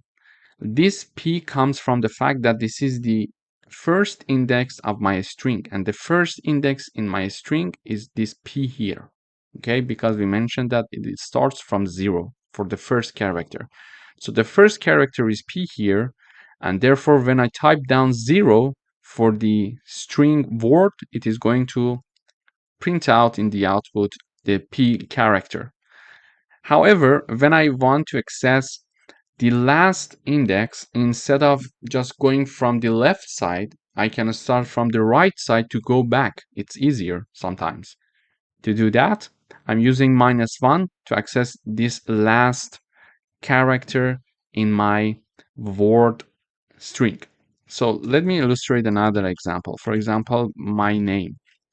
And I assign Reza to my name. So if I print my name, I print the first one, the first character with index 0. So let me comment these parts. So when I run, I see R here, okay? So what if I print out the second character here using the 1 index? It is going to print E for me. The third one is Z, and the fourth one is A. So the fourth one is A, but we are typing down 3. Why? Because we started from 0. 0, 1, 2, 3. So the fourth one is 3, okay? And instead of having 3 to print the last character of this string Reza, I could type down -1 to access this A, or -2, for example, to access Z here. It depends on what we're looking for. But this was a good example to understand string indexing. Thank you for watching. Hello everyone, welcome back. In this video, we're going to talk about the length of a string. In order to measure the length of a string, we need to use the len function, len and parentheses, to find the number of characters in one string. To do that, I can have one string called message, and I'm assigning hello to this message. Okay, but how many characters this string includes? Let us count 1, 2, 3, 4, and 5. But if we have a string that is very lengthy, how to measure that? It's hard to count it by ourselves. You see, in order to have that, we can use the len function. The len function works like this. We have the len and parentheses. In the parentheses, we type down the name of the string that we want the len function to measure its characters. Basically, I'm using the len keyword. I'm putting the name of my string inside the parentheses. This is going to calculate the number of characters in the message string, which is 5. We know it because we calculated it. And now I'm going to print the output. In order to print the output, I just put this part in a print function. And in a print function, inside the parentheses, I'm having len, and then the name of my string, which is message. So when I run, I see 5. If I have another string, so I have my name, and the string is, for example, Reza Shahin. So now I'm going to print len my name. Okay. So when I run this code, we see that there are 11 characters in this string. So if I calculate, we see 1, 2, 3, 4, 5, 6, 7, 8, 9, 10, 11. Okay. So it can calculate the number of characters. And yes, it calculates the space as well. Whatever that is between the quotes, it is going to calculate it, even the space here. Okay, so we are going to have 11 characters. But if we have a string that is lengthy, it's hard for us to calculate it by ourselves. So we'll let the len function do the job for us. Thank you for watching. Hello everyone, welcome back. In this lesson, we're going to talk about string repetition. So repeating a string multiple times using star operator or multiplication sign. Okay, so I'm having the first string or variable called hi, and please note that there is one space after hi here. Okay, and I'm having the new variable being assigned the name of my first variable word times 3. Okay, then I'm printing out my repeated word. I'm going to explain one more time. I'm initializing the word variable and it's hi, it's a string. I'm initializing my second variable to be word times 3, and word was my first variable, which was a string. Okay, and in the third line I am printing out my second variable, which is repeated words. So when I run, I see hi with one space, hi space, and hi. Okay, so if I don't have this space, we see that they are very close to each other, as you see in this example here. So I consider this hi, so it is going to put space before printing out the next one.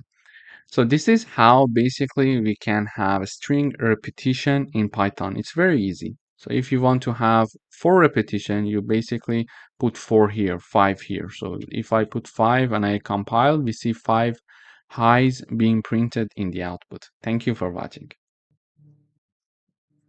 Hello everyone, welcome back. In this video, we're going to talk about string slicing in Python. So we can extract a portion of a string using slicing. And the formula is this: string, the name of the string, start, and the end. But what is very important is that start is inclusive, but end is exclusive. Let me illustrate it with an example.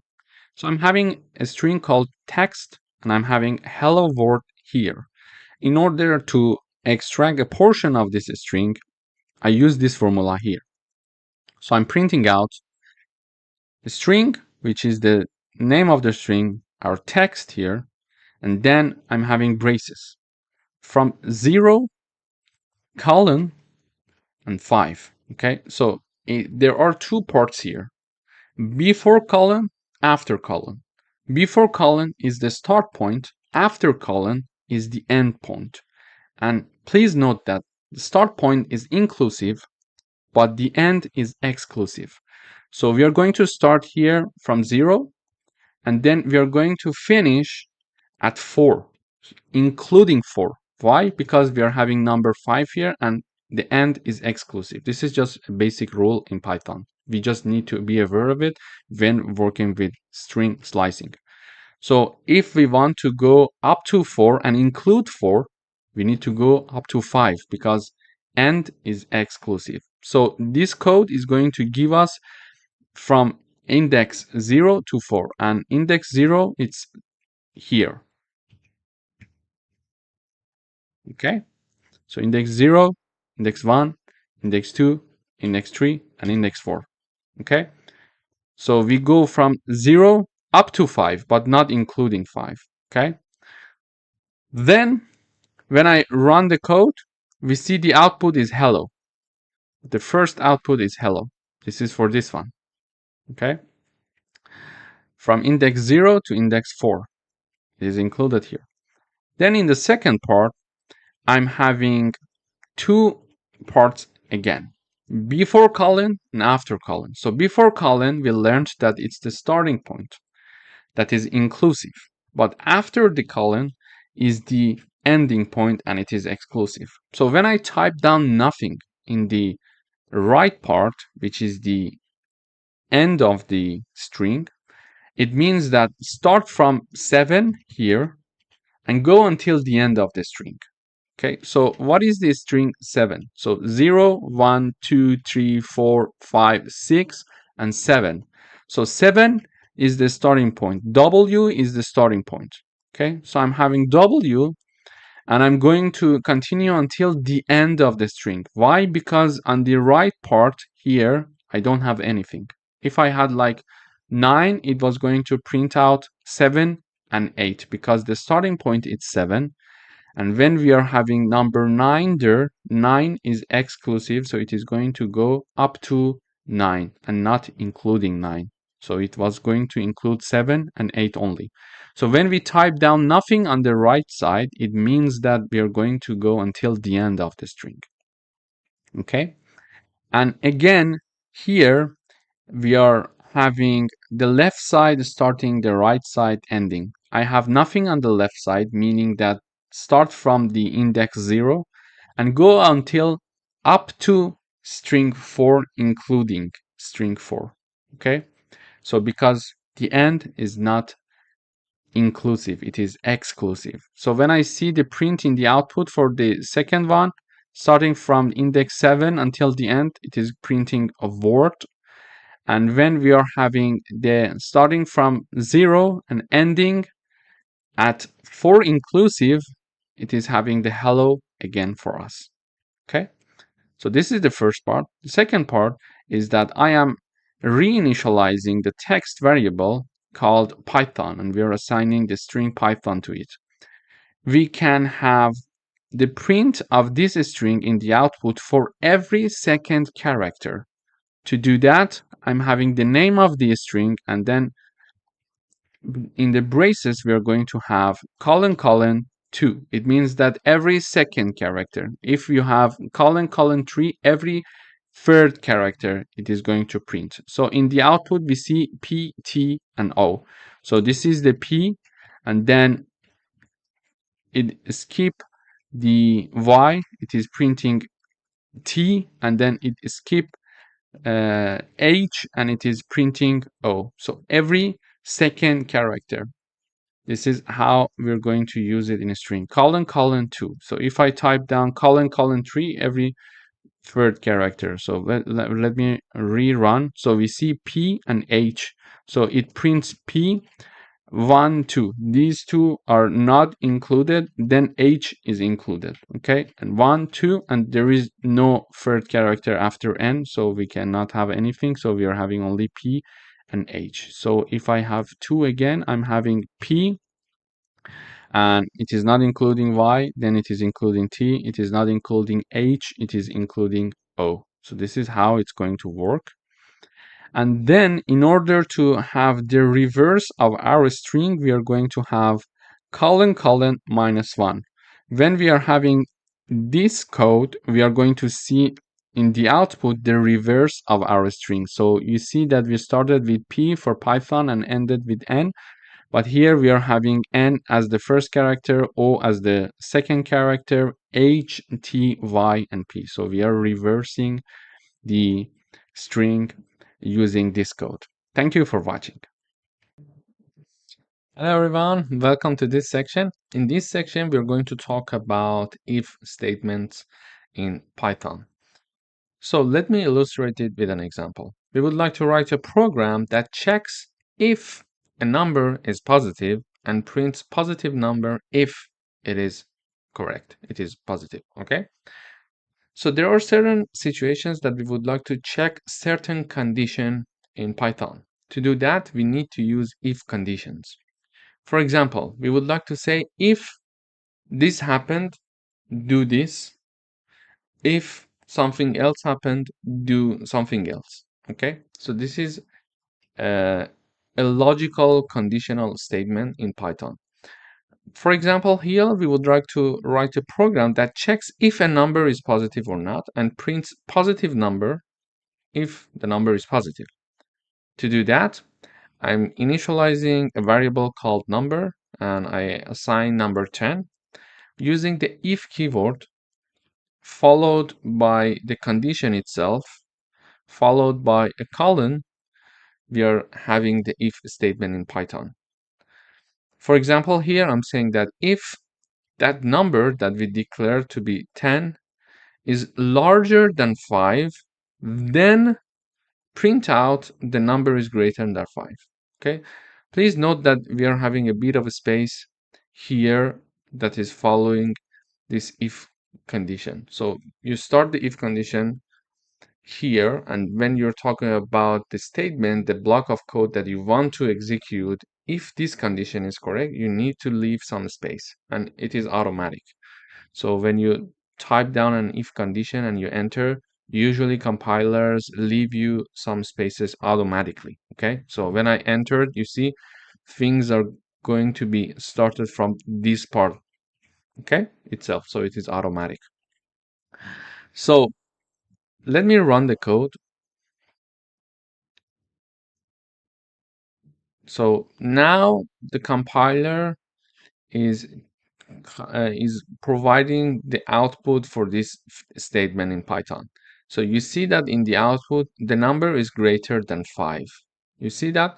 But if I put here a 15, so I say I am initializing a variable called number that is assigned to 10, and I'm checking to see if this number is larger than 15, do this for me. Okay, so when I run, I see nothing in the output as you see it here. Okay, so when you see nothing in the output, it means that this part is not passed, this condition is not passed. Why? Because 10 is not larger than 15. So in order to have one if statement in Python, we are having the if keyword followed by the condition. So in this case, we are saying number is larger than 15. Then don't forget to put this colon here as well. Then when you enter, you go for the printing or the rest of the execution of code that you would like to write down there. So for example, I could say if number is lower than 0, for example, print the number is negative. Okay, so this is another if condition that I'm typing down here. Please note that there is a little bit of a space. When I enter, it automatically leaves a little bit of a space, so it increased the readability of your code as well, because now you understand that this part of the code execution depends on this if condition. So if we enter this condition, then this execution will be done. So when I run, you see that in the output we see nothing. Why? Because this is 10. 10 is not larger than 15. Therefore, this if condition is not executed because this part is not passed. And by passed, I mean this part is not true. It's not correct.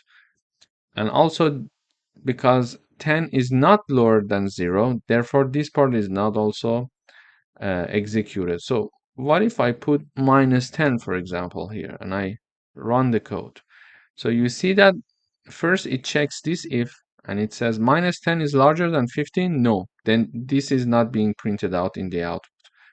But it is checking to see -10 is lower than 0. Yes, so it is going to enter this part and execute this part, and it is saying that the number is negative. So this is how basically we can use if statements in Python. In the following videos, we are going to do some practical coding exercises to understand different situations in which we can use if statements. Thank you for watching. Hello everyone, welcome to another coding exercise. In this video, we are going to talk about if and else statements. In the previous video, we learned already about if statements. but now we are going to include else as well.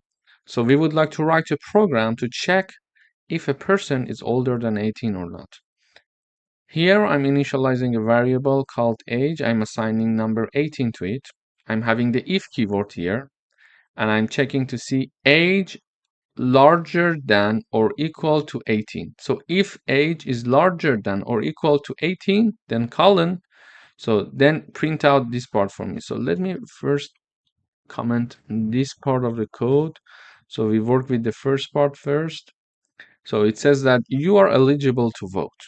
So basically I'm assigning a variable. I'm having again, there are 3 steps. We use the if keyword, we put the condition, and then the colon.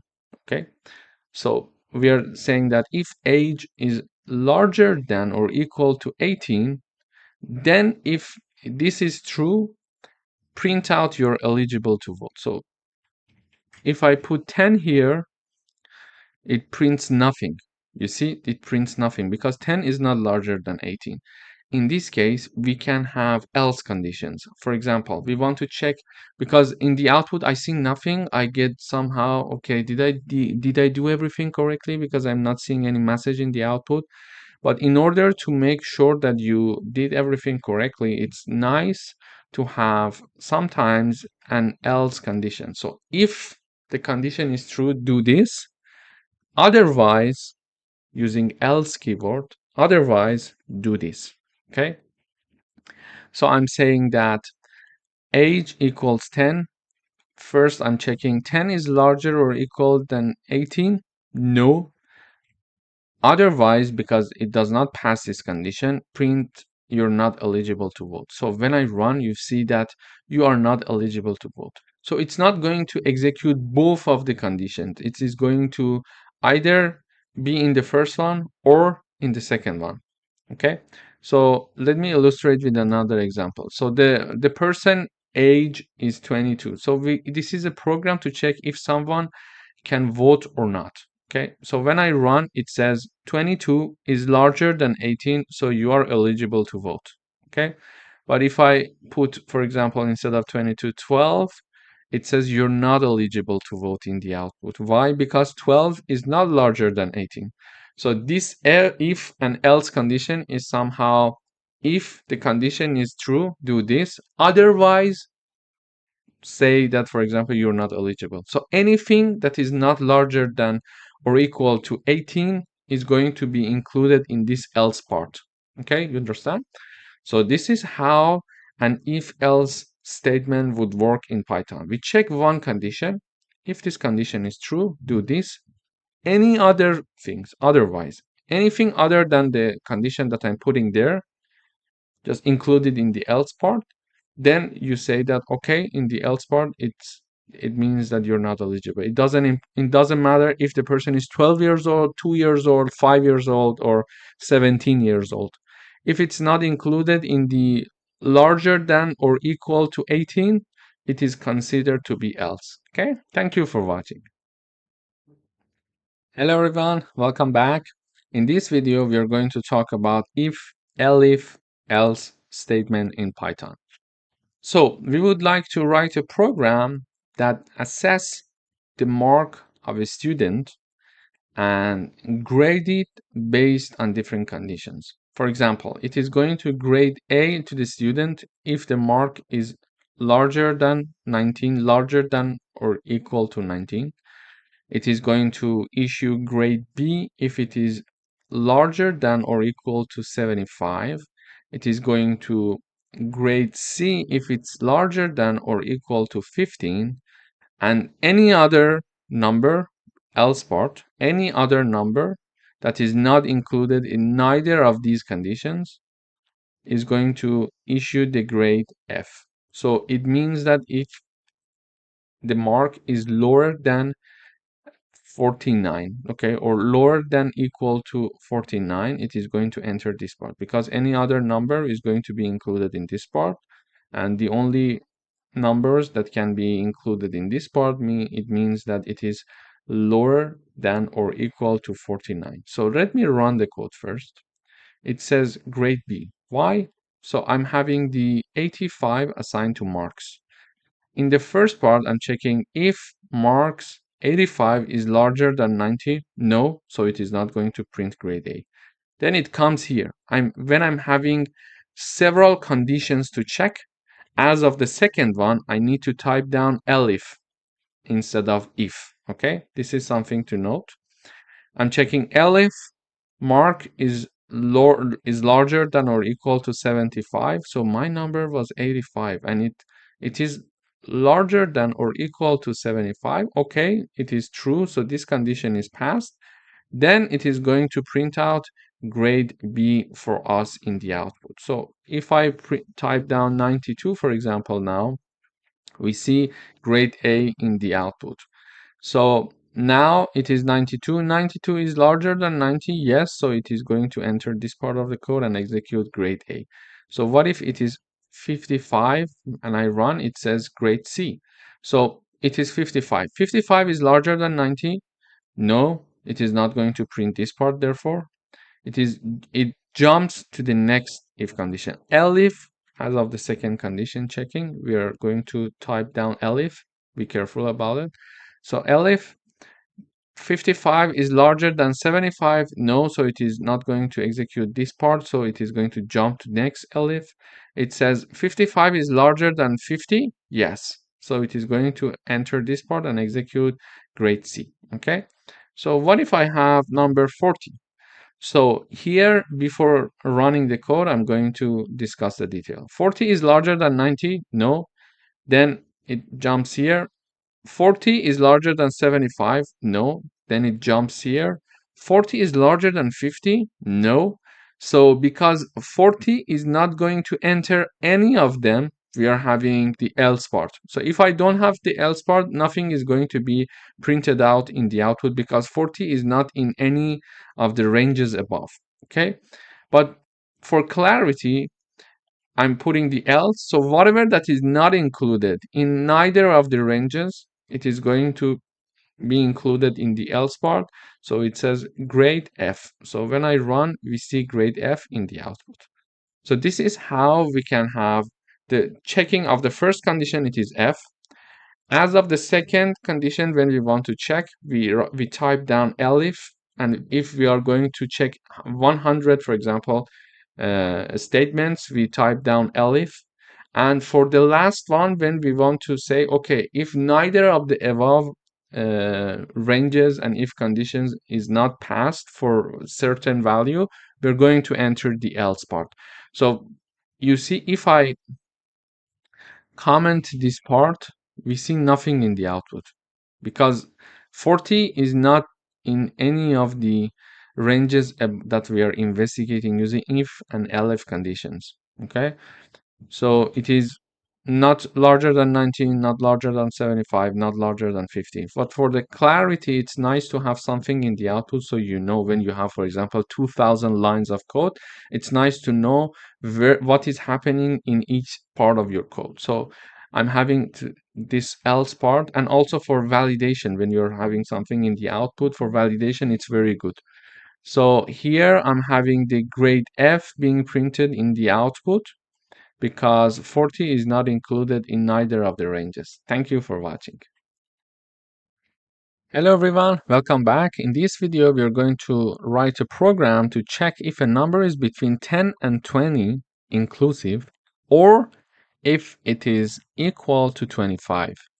So I'm having a variable called a. It is assigned number 15. First is to check to see if this number is between 10 and 20. We can use and to check if the number is between 10 and 20. To do that, I'm having the if condition, if keyword. I'm having this part of the condition first, saying that a is larger than or equal to 10, because it says inclusive. We are having the equal sign as well. And at the same time, it is lower than or equal to 20, because we want to make sure it is between 10 and 20. If it was saying that it's larger than 10, we didn't need this part. Okay, we want to check it must be at the same time larger than 10 and lower than 20. So we need one and operator.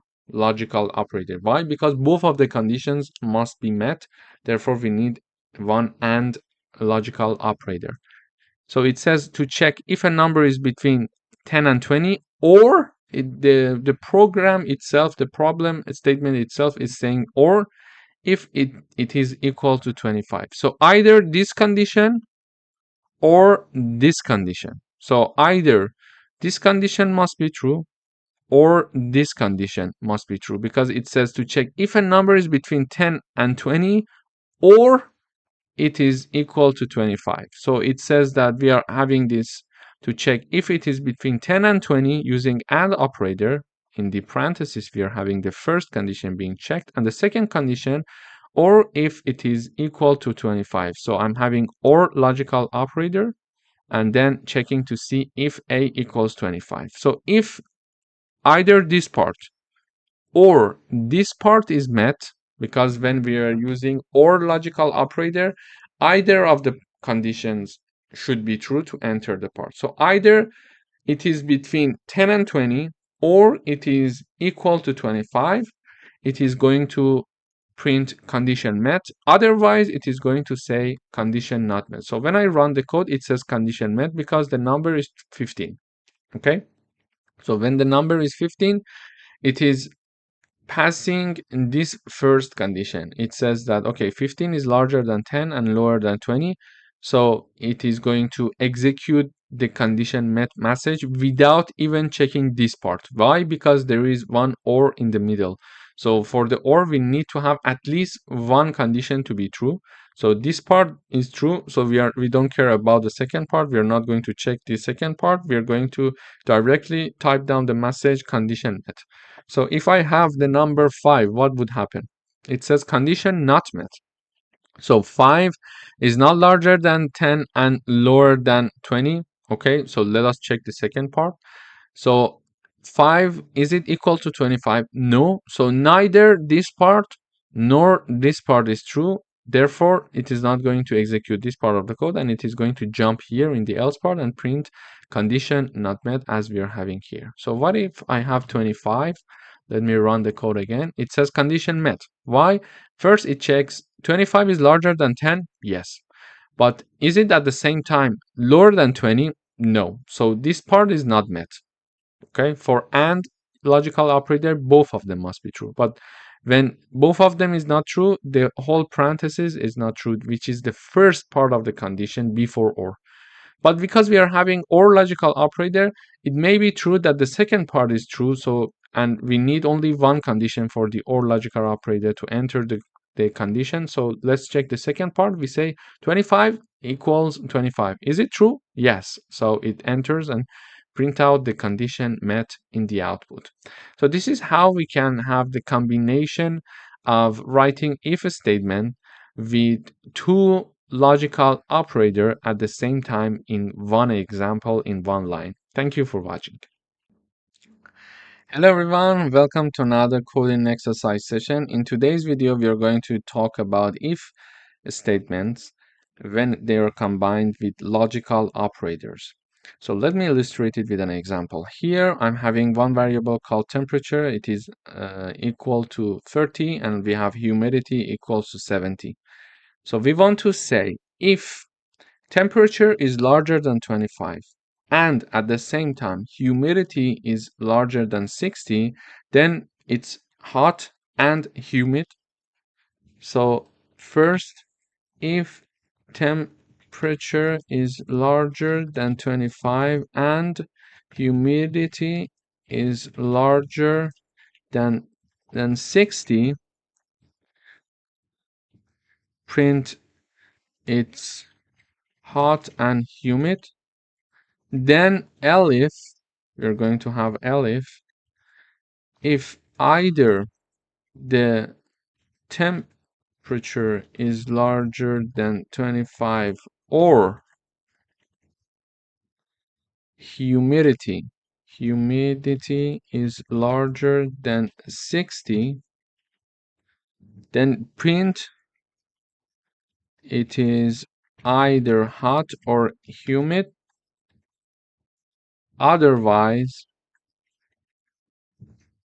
print the weather is comfortable. Okay, this is what we want to write in the output. So don't just see this part of the code, just see these lines, these 3 lines, okay? So if temperature is larger than 25 and humidity is larger than 60, print it's hot and humid. So far, we learned about if statement and nested loop. So we could write something like, for example, if temperature is larger than 25, let me uncomment this part and I comment this part.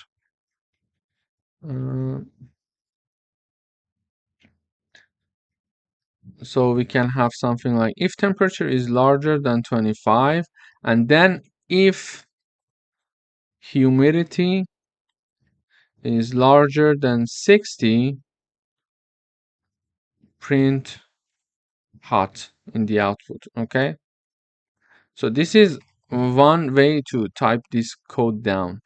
So for the first part, we can say if temperature is larger than 25, so we are checking if temperature is larger than 25 and humidity is larger than 60 and humidity is larger than 60, print it's hot and humid. So this is a nested if condition, one if inside another if. So it is going to enter if the this if condition, if the temperature is larger than 25, then it is going to check, okay, the temperature is larger than 25, but the humidity, is it larger than 60? If so, go to this part and print this part for me, okay? So when I run the code, it says it's hot and humid because the temperature is 30, humidity is 70, so 30 is larger than 25, so first condition for the first if is passed. Then 70 is larger than 60, then it is going to print hot and humid. But sometimes, not always, but sometimes it is possible to use logical operator to avoid nested if conditions and have a better way, an easier way to type down this code. How? This is how. So we can have the checking of conditions in one line. So I can say if temperature is larger than 25 and at the same time humidity is larger than 60, instead of typing a nested if condition like this, I'm having in one line and using AND logical operator. When we are using the AND logical operator, we are going to have 2 conditions to be checked and both of them must be true to enter the if. Okay, so if the temperature is larger than 25 but humidity is not larger than 60, it is not going to enter this part. It is not going to print it's hot and humid.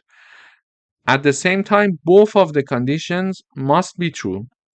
So the temperature must be larger than 25 at the same time and humidity must be larger than 60, so it enters and prints this it's hot and humid message in the output. Okay, and I would like to have another condition to be checked. Because it's another condition to be checked, I'm using elif keyword and I'm saying if temperature is larger than 25 or humidity is larger than 60. What's the difference between these 2 lines? So it's and it's or. So when it's and, it means that the first condition and second condition, both of them must be true to enter the condition. Okay, but when we are using the or logical operator, it means that either the first one or the second one must be true. Okay, one of them at least must be true to enter the condition. This is for sure, but not necessarily both of them. If one of them is correct, it's done. We are going to enter the if condition. So it says temperature is larger than 25, okay, or humidity is larger than 60, then print out it's either hot or humid. Otherwise, if neither of these conditions are true, print the weather is comfortable. So let me run the code now. It says it's hot and humid. Why it enters this part? Because it starts from this part and checks to see temperature is larger than 25. Yes, because it's 30 and humidity is 70. 70 is larger than 60. Yes, so both of the conditions are true. It is going to print this line for us. But if I have the temperature to be 15, for example, and I run the code now, We go and analyze the code now again. So it says temperature is 15. 15 is larger than 25? No. So it is not even going to check the second condition because it's a AND logical operator. Both of the conditions in this line must be true. So if one of them even is not true, it's not going to check the other one because it's using AND operator. So this part is not going to be executed. It jumps to this part, okay? So it says temperature is larger than 25. So 15 is larger than 25. No, it's not true, but we are using the OR logical operator. Let's check the other side also. So humidity is 70. 70 is larger than 60. Yes. So one of the conditions is true and is passed. Therefore, it is going to execute this part for us. It's either hot or humid. And if we have a situation, if, for example, the humidity is like 10, for example, and I run the code, it says the weather is comfortable because it checks to see 15 is the temperature. 15 is larger than 25. No. So it is not even going to check this part because it's AND logical operator and both of the parts must be true. Therefore, it's not going to execute this part. It jumps here. It checks temperature is 15. 15 is larger than 25. No. But because we are using OR logical operator, it's not a problem if one of them is not true. Let's check to see if the other part is true or not. So humidity is 10. 10 is larger than 60. No. So we are having two conditions and neither is passed. Therefore, this part is not going to be executed as well because for or logical operator, at least one of them must be true. But for the AND, both of them must be true. Okay, this is the difference. So let me type down both of them must be true. One of them, if, let me type it like this. If one of them is true, it is executed. Okay. But in our case, in this example, we had our temperature and humidity neither included in this range nor in this range. Therefore, it is going to be included in the else part. So the weather is comfortable, and therefore the weather is comfortable is printed out in the output. Thank you for watching. Hello everyone, welcome to this section. In today's video, we are going to talk about for loops. So a for loop is used to iterate over a sequence or a range of numbers. So the for loop iterates through each element in a sequence, performing an action for each element. The range function in Python is often used to loop over a sequence of numbers. Later on in higher level classes and courses in Python, when we are going to learn about list, tuple, dictionary, and set, then we can also integrate for loops with them as well. So a for loop can iterate over a list, a tuple, a dictionary, or a set. But this is something that we're going to discuss in higher level courses.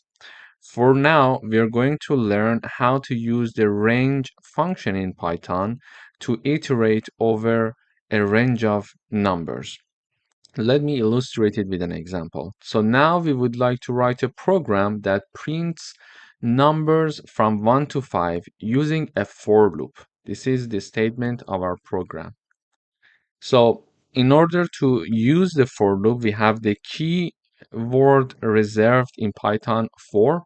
Then we are having the I. It could be anything that we want. We choose our iteration variable to be I. And then we are going to use the in keyword reserved for this. Range is the function of the Python that we are going to use, and the range is divided by a comma. So there are two ranges in parentheses that we are going to have when using the range function, the starting point and the ending point. So let me run this code. When we run this code, this I is going to iterate over this range for us. One thing to mention is that the starting point in Python for range function is inclusive, but the ending point is exclusive. It means that it is going to iterate over for all I in the range between 1 to 6, but it is going to iterate over 1, 2, 3, 4, and 5, and not 6, because the end is exclusive. So it is the start point that is inclusive, okay? And then we are going to print I. So in the output, we are having number 1 to 5 being printed out. But how does it work? So let me put some comment here. So for the first time, we say that we are using this range function. And when we are having the range function, we need to choose the start point and the end point, okay? Start point, end point. And when we are going to have the range function, for example, here we would like to go over numbers from 1 to 5. So the starting point is 1, and it is going to include 1 because it's a rule in Python. So the starting point is inclusive. So it is going to start from 1 and it is going to iterate until it's 5. But because if I write down 5 here, because the end point is exclusive, it is going to iterate over 1, 2, 3, and 4, and not 5, because the end point is exclusive. Okay, so I'm going to put 6 here, therefore it is going to go until 5. So this is how the range function works.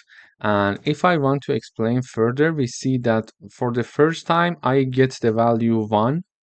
Okay, when I equals 1, it is basically having this print function being implemented, because we are having print, and in the parentheses we are having I, and I equals 1, so we are going to print 1 in the output, and we see it here. Okay, and then it goes up back again, and I now equals 2.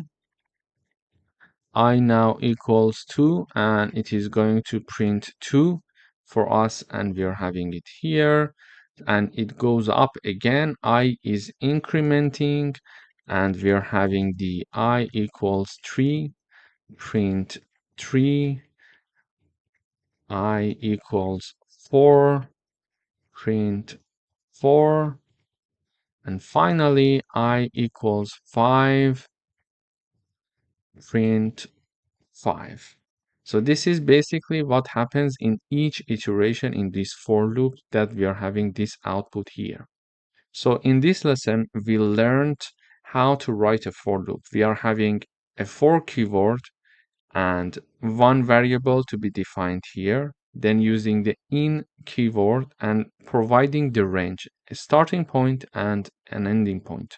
Starting point is inclusive and the ending point is exclusive. So if I type down until 6, it is not going to go for the 6th one, it is going to go until 5, okay, until the end of 5, including 5. And for this loop, I am printing I. So I, when it starts, because it starts from 1, I equals 1, it is printing 1. Then I is 2, I is 3, printing 3, I is 4, printing 4, I is 5, printing 5, and that's it. It is finished. The for loop is finished, and these are the output of our program. And one thing to mention here is that this is the range function that we are using to iterate over a range of numbers, and it has two parts in the parentheses, starting point and ending point. They are separated by a comma. In the next videos, we are going to discuss further practical coding exercises, so you would get used to the syntax of loops, of different types of loops, including for loops. Thank you for watching.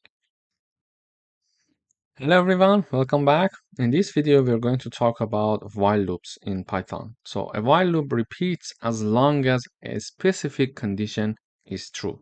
So the while loop requires a condition to be true, and if the condition becomes false, the loop stops. So we need to be careful to avoid infinite loops by ensuring the condition eventually becomes false, okay? For example, here we are going to print numbers from 1 to 5 using a while loop. Exactly the same exercise as the previous video, but here instead of for loops, we are going to use while loop. So I'm initializing I variable to be 1 before starting the loop, and then I'm having the while keyword, and then the condition here and colon here. Okay, so three parts: the keyword while, the condition here, and the colon. Okay, so I'm going to write down while I is lower than or equal to 5, do these things for me. Okay, while I is lower than and equals to 5, print I, and then increase the value of I by 1. Okay, this sign, let me plus equal, it means that when I'm typing down I plus equal 1, it means I'm typing down I equals I plus 1. So they are basically the same in Python. So I equals I plus 1 is exactly, it is going to do the exact thing as I plus equal 1. Okay, but because it is concise, more concise and more and shorter, we're going to use this way of writing it. But whenever you see this, it means this. Okay, you can type it down somewhere in comments for yourself for a while to get used to it. So let me illustrate it with an example. Initially I equals 1, and when we are going to enter this condition, it checks to see 1 is lower than 5. Yes, it's true. So print I. So it is going to print 1 for us. And then in the next line, we are having I equals I plus 1. It means that I equals 1 plus 1. Therefore, I equals 2. Okay, so this line is exactly like this line. And basically, it means that I equals 1 plus 1. Why? We already have 1 here, so this one is that one. And we also have this I here, and I initially equals to 1. So when it equals to 1, we are typing down here. So now I equals to 2, okay? So we incremented the value of I by 1 value. So now I equals 2 at the end of this loop, and it is going to check the condition again. 2 is lower than 5, yes. So it is going to print 2. Then it is typing down I plus 1. Okay, so it means that I equals 2 plus 1, therefore I equals 3. But why 2 plus 1? Because we are having this formula, I equals I plus 1. So I equals 2 plus 1. This plus 1 is exactly the same thing here, but we are having 2 because we entered this loop initially using I equals 2, because this is why we were printing 2. So 2 plus 1, now I equals 3. I equals 3, we are going up here again and we are checking the condition. 3 is lower than 5. Yes, it is lower than 5. So print 3 for me. Print 3, sorry. And then I equals 3 plus 1. I equals 4. Okay. And here 4 is lower than 5. Yes. So print 4. I equals 4 plus 1. I equals 5. 5 is lower than or equal to 5. Yes. So print 5. And then I equals 5 plus 1. I equals 6. So I equals 6 now. 6 is lower than or equal to 5? No, it's not. Therefore, it is not passing this condition, and thus it is not going to enter this loop anymore. So this is not an infinite loop, because we mentioned here we need to ensure that the condition eventually becomes false here, and now it becomes false because I equals 6 and 6 is not lower than 5. Therefore, the condition becomes false, and now when I run this program, you see here I'm printing 1 to 5 here. So let me explain it one more time. If we want to have the while loop, we need to initialize the variable a priori to the while loop. So I'm initializing this I here, then I'm having the keyword while, then the condition and one colon, sorry. And as long as I is lower than or equal to 5, I'm going to print the value of I and increase the value of I by 1 unit. And when I'm having I plus equal 1, it means that I plus equal 1, it is exactly equal to this equation. I equals I plus 1.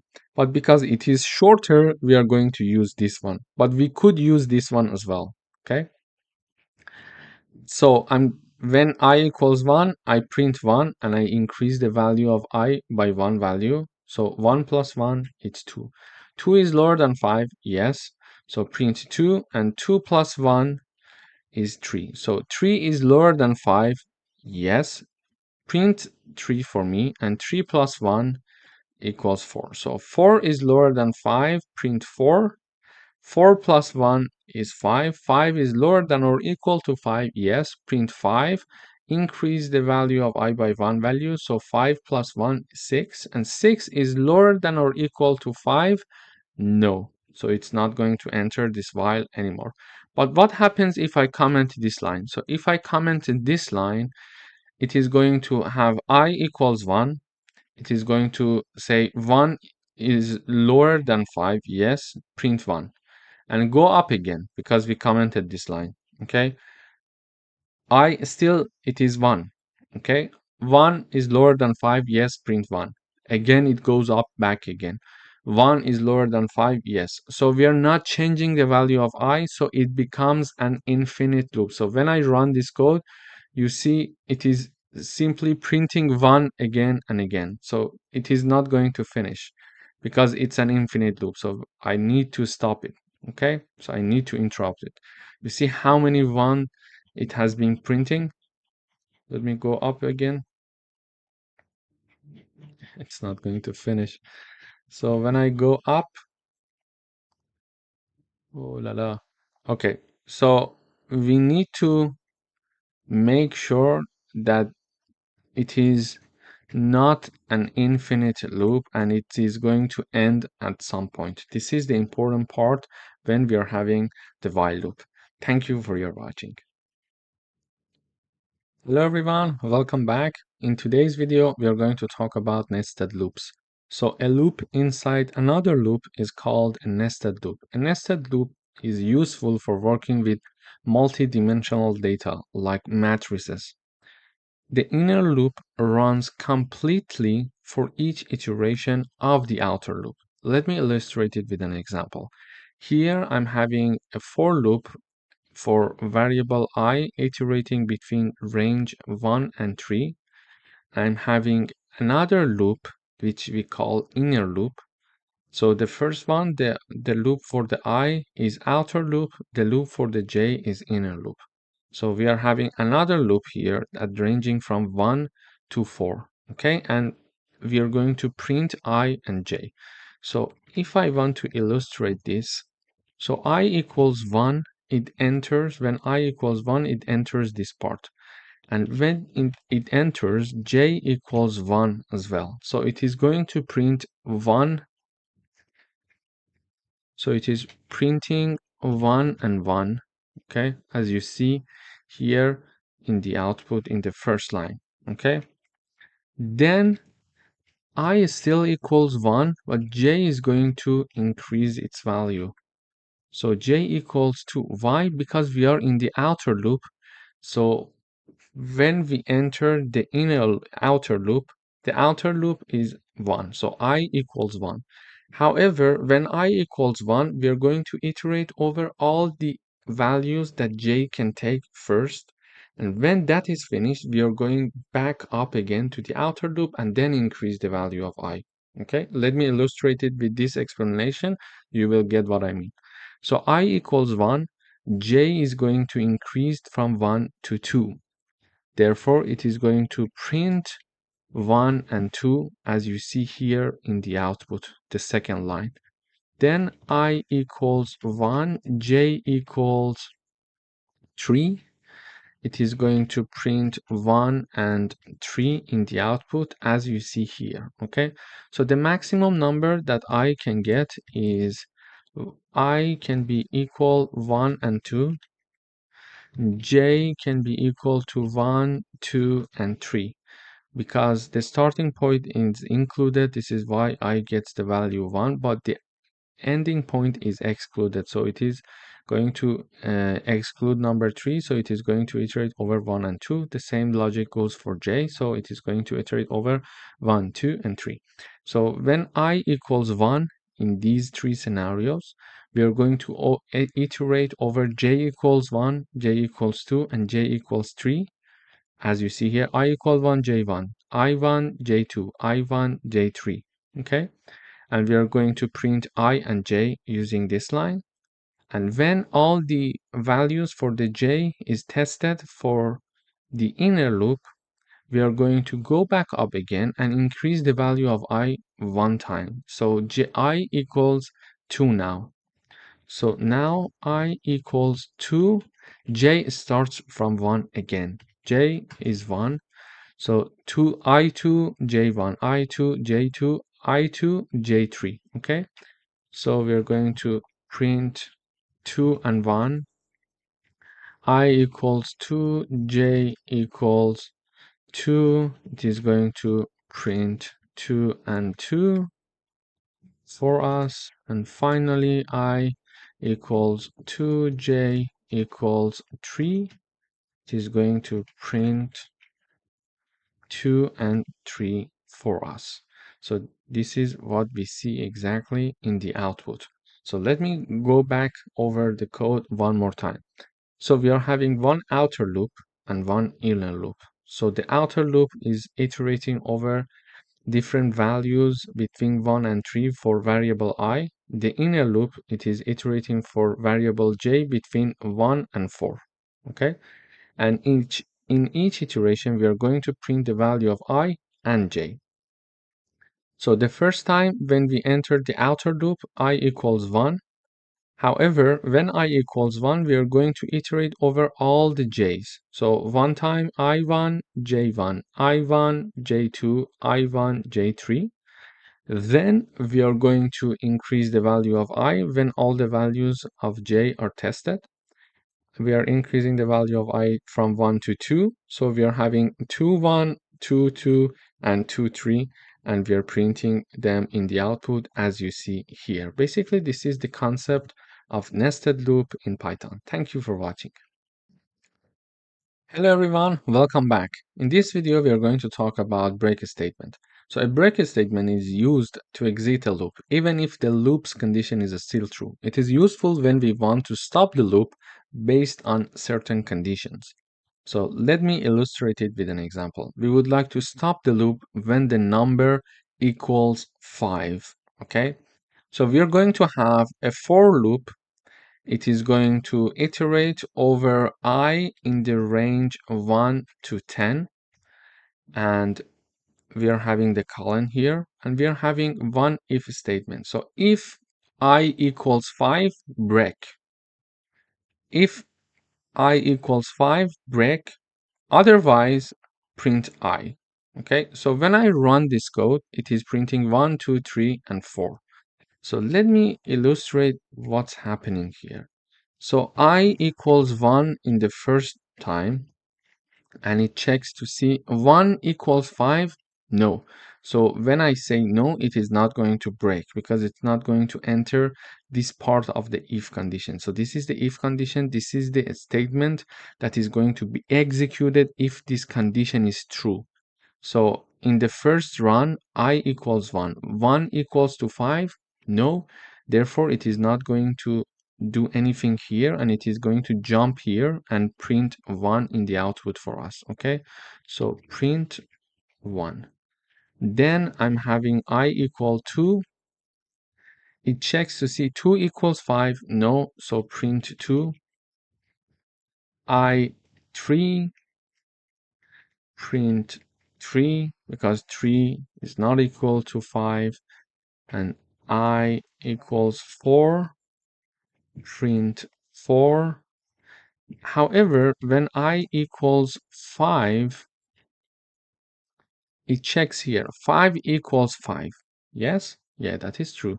So when 5 equals 5, it is going to execute this part of the code. So it is going to break. When it breaks, it means that it exits this for loop. Okay, so it is going to exit this part and it is going to come here where we have nothing more to execute. So this is why when I equals 5, it is not printing anything for us because this print comes after the break. But if this print comes before the break, it is going to also print the 5 for us. But it is now, let me put it here. So when I put the print here and I run the code, you see that 5 is also printed because when I equals 5, it is going to first print 5 and then checks to see if 5 equals to 5 and then it is going to break. Okay, so it's important for you to know where to put the break and how the output of the program could be different based on where you're putting the break. So when I have the break before the print, when I equals 5, it is not going to print 5. But when the print is before the if condition, it is first going to print 5, then break the loop. So it is not going to go for the I equals 6, 7, 8, and 9 because this loop was supposed to go from 1 to 9. I'm saying 1 to 9 because the endpoint is exclusive, so 10 is not going to be considered. It is going to go from 1 to 9. So it is when we are having I equal 5, it is breaking, so it is exiting the loop. Therefore, I equals to 6, 7, 8, and 9 are not executed here. Okay? So this is how we can use the break statement. When certain conditions are met, we can have the break and exit the loops. Thank you for watching. Hello everyone, welcome back. In today's video, we would like to write a program that asks the user to enter the price of 3 items one by one, and we would like to use a loop to collect the prices and calculate the total cost. To do that, we are initializing a variable called total cost to be 0. Then I'm using a for loop starting from I. So the I variable is initialized starting from 1, that and ends at 3 because the start is inclusive and is exclusive. So if I type down the range between 1 and 3, I is going to take values 1 and 2 because the end, that 3 is exclusive. So therefore, if we want to ask for 3 items, we need to ask for the range of 1 to 4. So for any I in the range 1 to 4, we are going to ask the user to show the message saying that enter the price of the item 1, for example, item 2 and item 3, and whatever the user is going to enter is going to be converted to float and then be assigned to the price variable here. Okay, and the price variable here is going to be added to the total price. When we are having the plus equal sign, it means that total underline price variable equals to total underscore price plus price. Okay, so this equation equals to this one. They are doing the same thing, but it is a way to write it more concise. So you can write it down like this if it's a bit complex for you or confusing. So it means that the total price, the new total price, equals to total price plus the price. So in the first iteration, the total price equals 0, and the price is whatever the user is going to enter. So imagine that the user is going to enter prices are 20, 25, and 10. Okay, these are the prices. So when I equals 1, price equals 20. So the user is going, we assume that the user is going to enter 20. So total price equals 0 plus 20. Why? Total price, this is the formula, equals total price plus price. So the total price in the first iteration from before that we know that total price equals 0. And then 20 is the number that we assume that the user is going to enter for the first product. So this means that total price equals 20, okay? And in the next iteration, we are having this. For example, when I equals 2, price equals 25. This is just an assumption. And then we are going to, I'm assuming these assumptions because I want to give you a hint and a detailed examples, a detailed explanation of how this total price is being calculated. So total price equals total price plus price. So here it is total price plus price, and total price was 20 from the previous iteration, and the newly entered price is 25, so it is equal to 45 now. And in the last iteration, when I equals 3, price equals 10, because we assume that the user is going to enter number 10, and total price is calculated as the previous total price, which is 45, plus the newly price that is added by the user, which is 10. Therefore, the output will be 55. And we mentioned that in the output, after doing the calculation, we mentioned that total price is 55. So when I run this code, sorry, I'm having an error in this part here. So when I run this code, it asks me enter the price of the item. So I enter 20 first, okay? When I enter 20, it says enter the price of the item again, because there are 3 items that we are going to enter. So the second item price is 25 based on my assumption here, and it again says that enter the item. I'm assuming that the third item price is 10, so it is going to calculate the total price item is 55. Why it asked me 3 prices here? Because we were having a range from 1 to 4, and 4 is exclusive. Therefore, it is going to ask 3 times to enter the total price, and whenever I'm entering the price, it is adding the price to the total price variable, which was initially set to be 0, and in each iteration we added the price that we entered here to this total price variable, so the sum will be 55. So in this example, we learned how a for loop can help us to work as a calculator. For example, in shops, when you're going to a shop and you're giving several items to the cashier, the system of that cashier is using the same mechanism and logic to calculate the total price for you. Thank you for watching. Hello everyone, welcome back. In this video, we are going to talk about continuous statement. So the continuous statement is used to skip the current iteration and move to the next one. It allows the loop to continue running but skips executing the code for the current iteration. Let me illustrate it with an example. So we would like to write a program that skip even numbers. Okay.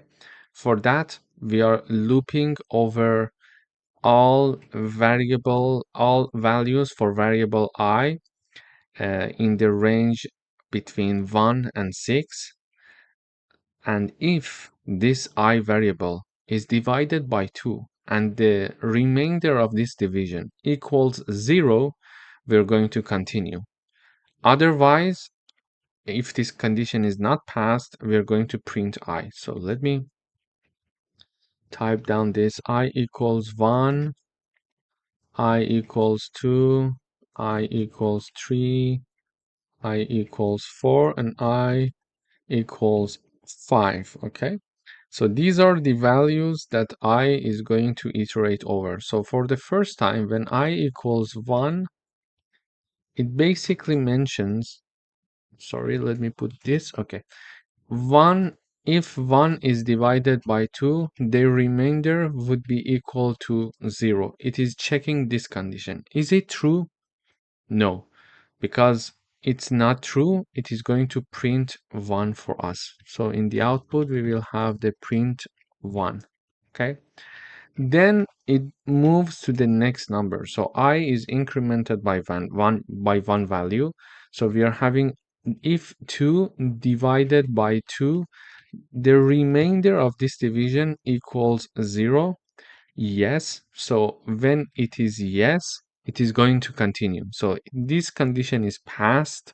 Therefore, it is going to skip this iteration. So it is not going to print anything for us in the output. So it is going to skip, it is going to continue. Nothing happens. Skip this iteration. Okay. Then it is going to increment the value of I one more time. So I equals 3 now. So 3, if it is divided by 2, the remainder of this division, is it equal to 0? No. So it's not equal to 0, therefore it is going to print 3 in the output. Then I equals 4. 4, if it is divided by 2, the remainder would be 0. No. The remainder would be 0. Yes, sorry. So therefore it is going to skip this iteration again. And finally, when I equals 5, 5 is divided by 2, the remainder, is it 0? No, so it's not 0, therefore it is going to print 5 for us. So looking at the output, we see that it is skipping the even numbers. It is printing 1, 3, and 5. So let me run the code one more time. So we are printing 1, 3, and 5. You see here in the output, we are having 1, 3, 5. We're, as we expected, we are printing 1, nothing happens, printing 3, skip this iteration, and printing 5. Let me go through the analyzing of code one more time. So we are having a for loop starting from I in the range between 1 to 6. So I is going to take values between 1 to 5, okay, between 1 and 5. So in case that when we are entering this loop, if I is divided by 2 and the remainder of this division is equal to 0, do nothing and go back up and increase the value of I. Continue is doing basically this thing. Otherwise, print the value of I. So 1 divided by 2, the remainder is 0? No, because it's not an odd number. It's not an even number. So the definition of even number is when it is divided by 2, the remainder must be equal to 0. Therefore, when this does not happen, the number is odd. So by having this line, we can understand if a number is odd or even. So if one number is divided by 2 and the remainder of this division equals 0, it means that that number was an even number. So we are saying that 1 divided by 2, the remainder equals 0. No, so it's not 0, therefore it is not going to continue, it's not going to enter this condition, and it is going to print I, and I was 1, so it is printing 1 in the output. Okay, then I equals to 2. 2 is divided by 2. The remainder equals 0. Yes. When the answer is yes, continue. When the answer is yes, so this condition is passed. So it is entering this part. Okay. When entering this part, it says execute the continue statement. And continue statement means that do not execute the rest of the code for the current iteration. Okay. So for the current iteration, it does not execute the code. It goes back up and I is incremented by one value. So I equals 3 now. 3 divided by 2, the remainder equals 0. No, because the answer is no. It is going to print I here. It is not going to enter the continue part, okay? Because the continue part is going to be executed whenever this if condition is true whenever the statement of the if condition is going to be executed. So printing 3 here, And then for the 4, when I equals 4, 4 divided by 2, the remainder equals 0. Yes, so continue and do not execute the rest of the code for current iteration. It goes back up, so nothing happens here as you see. I equals 5, 5 divided by 2, the remainder equals 0. No. So if the answer is no, print I for me, which is 5 here in the output. So this is basically how we can use the continue statement to skip the current iteration when certain conditions are met. Thank you for watching.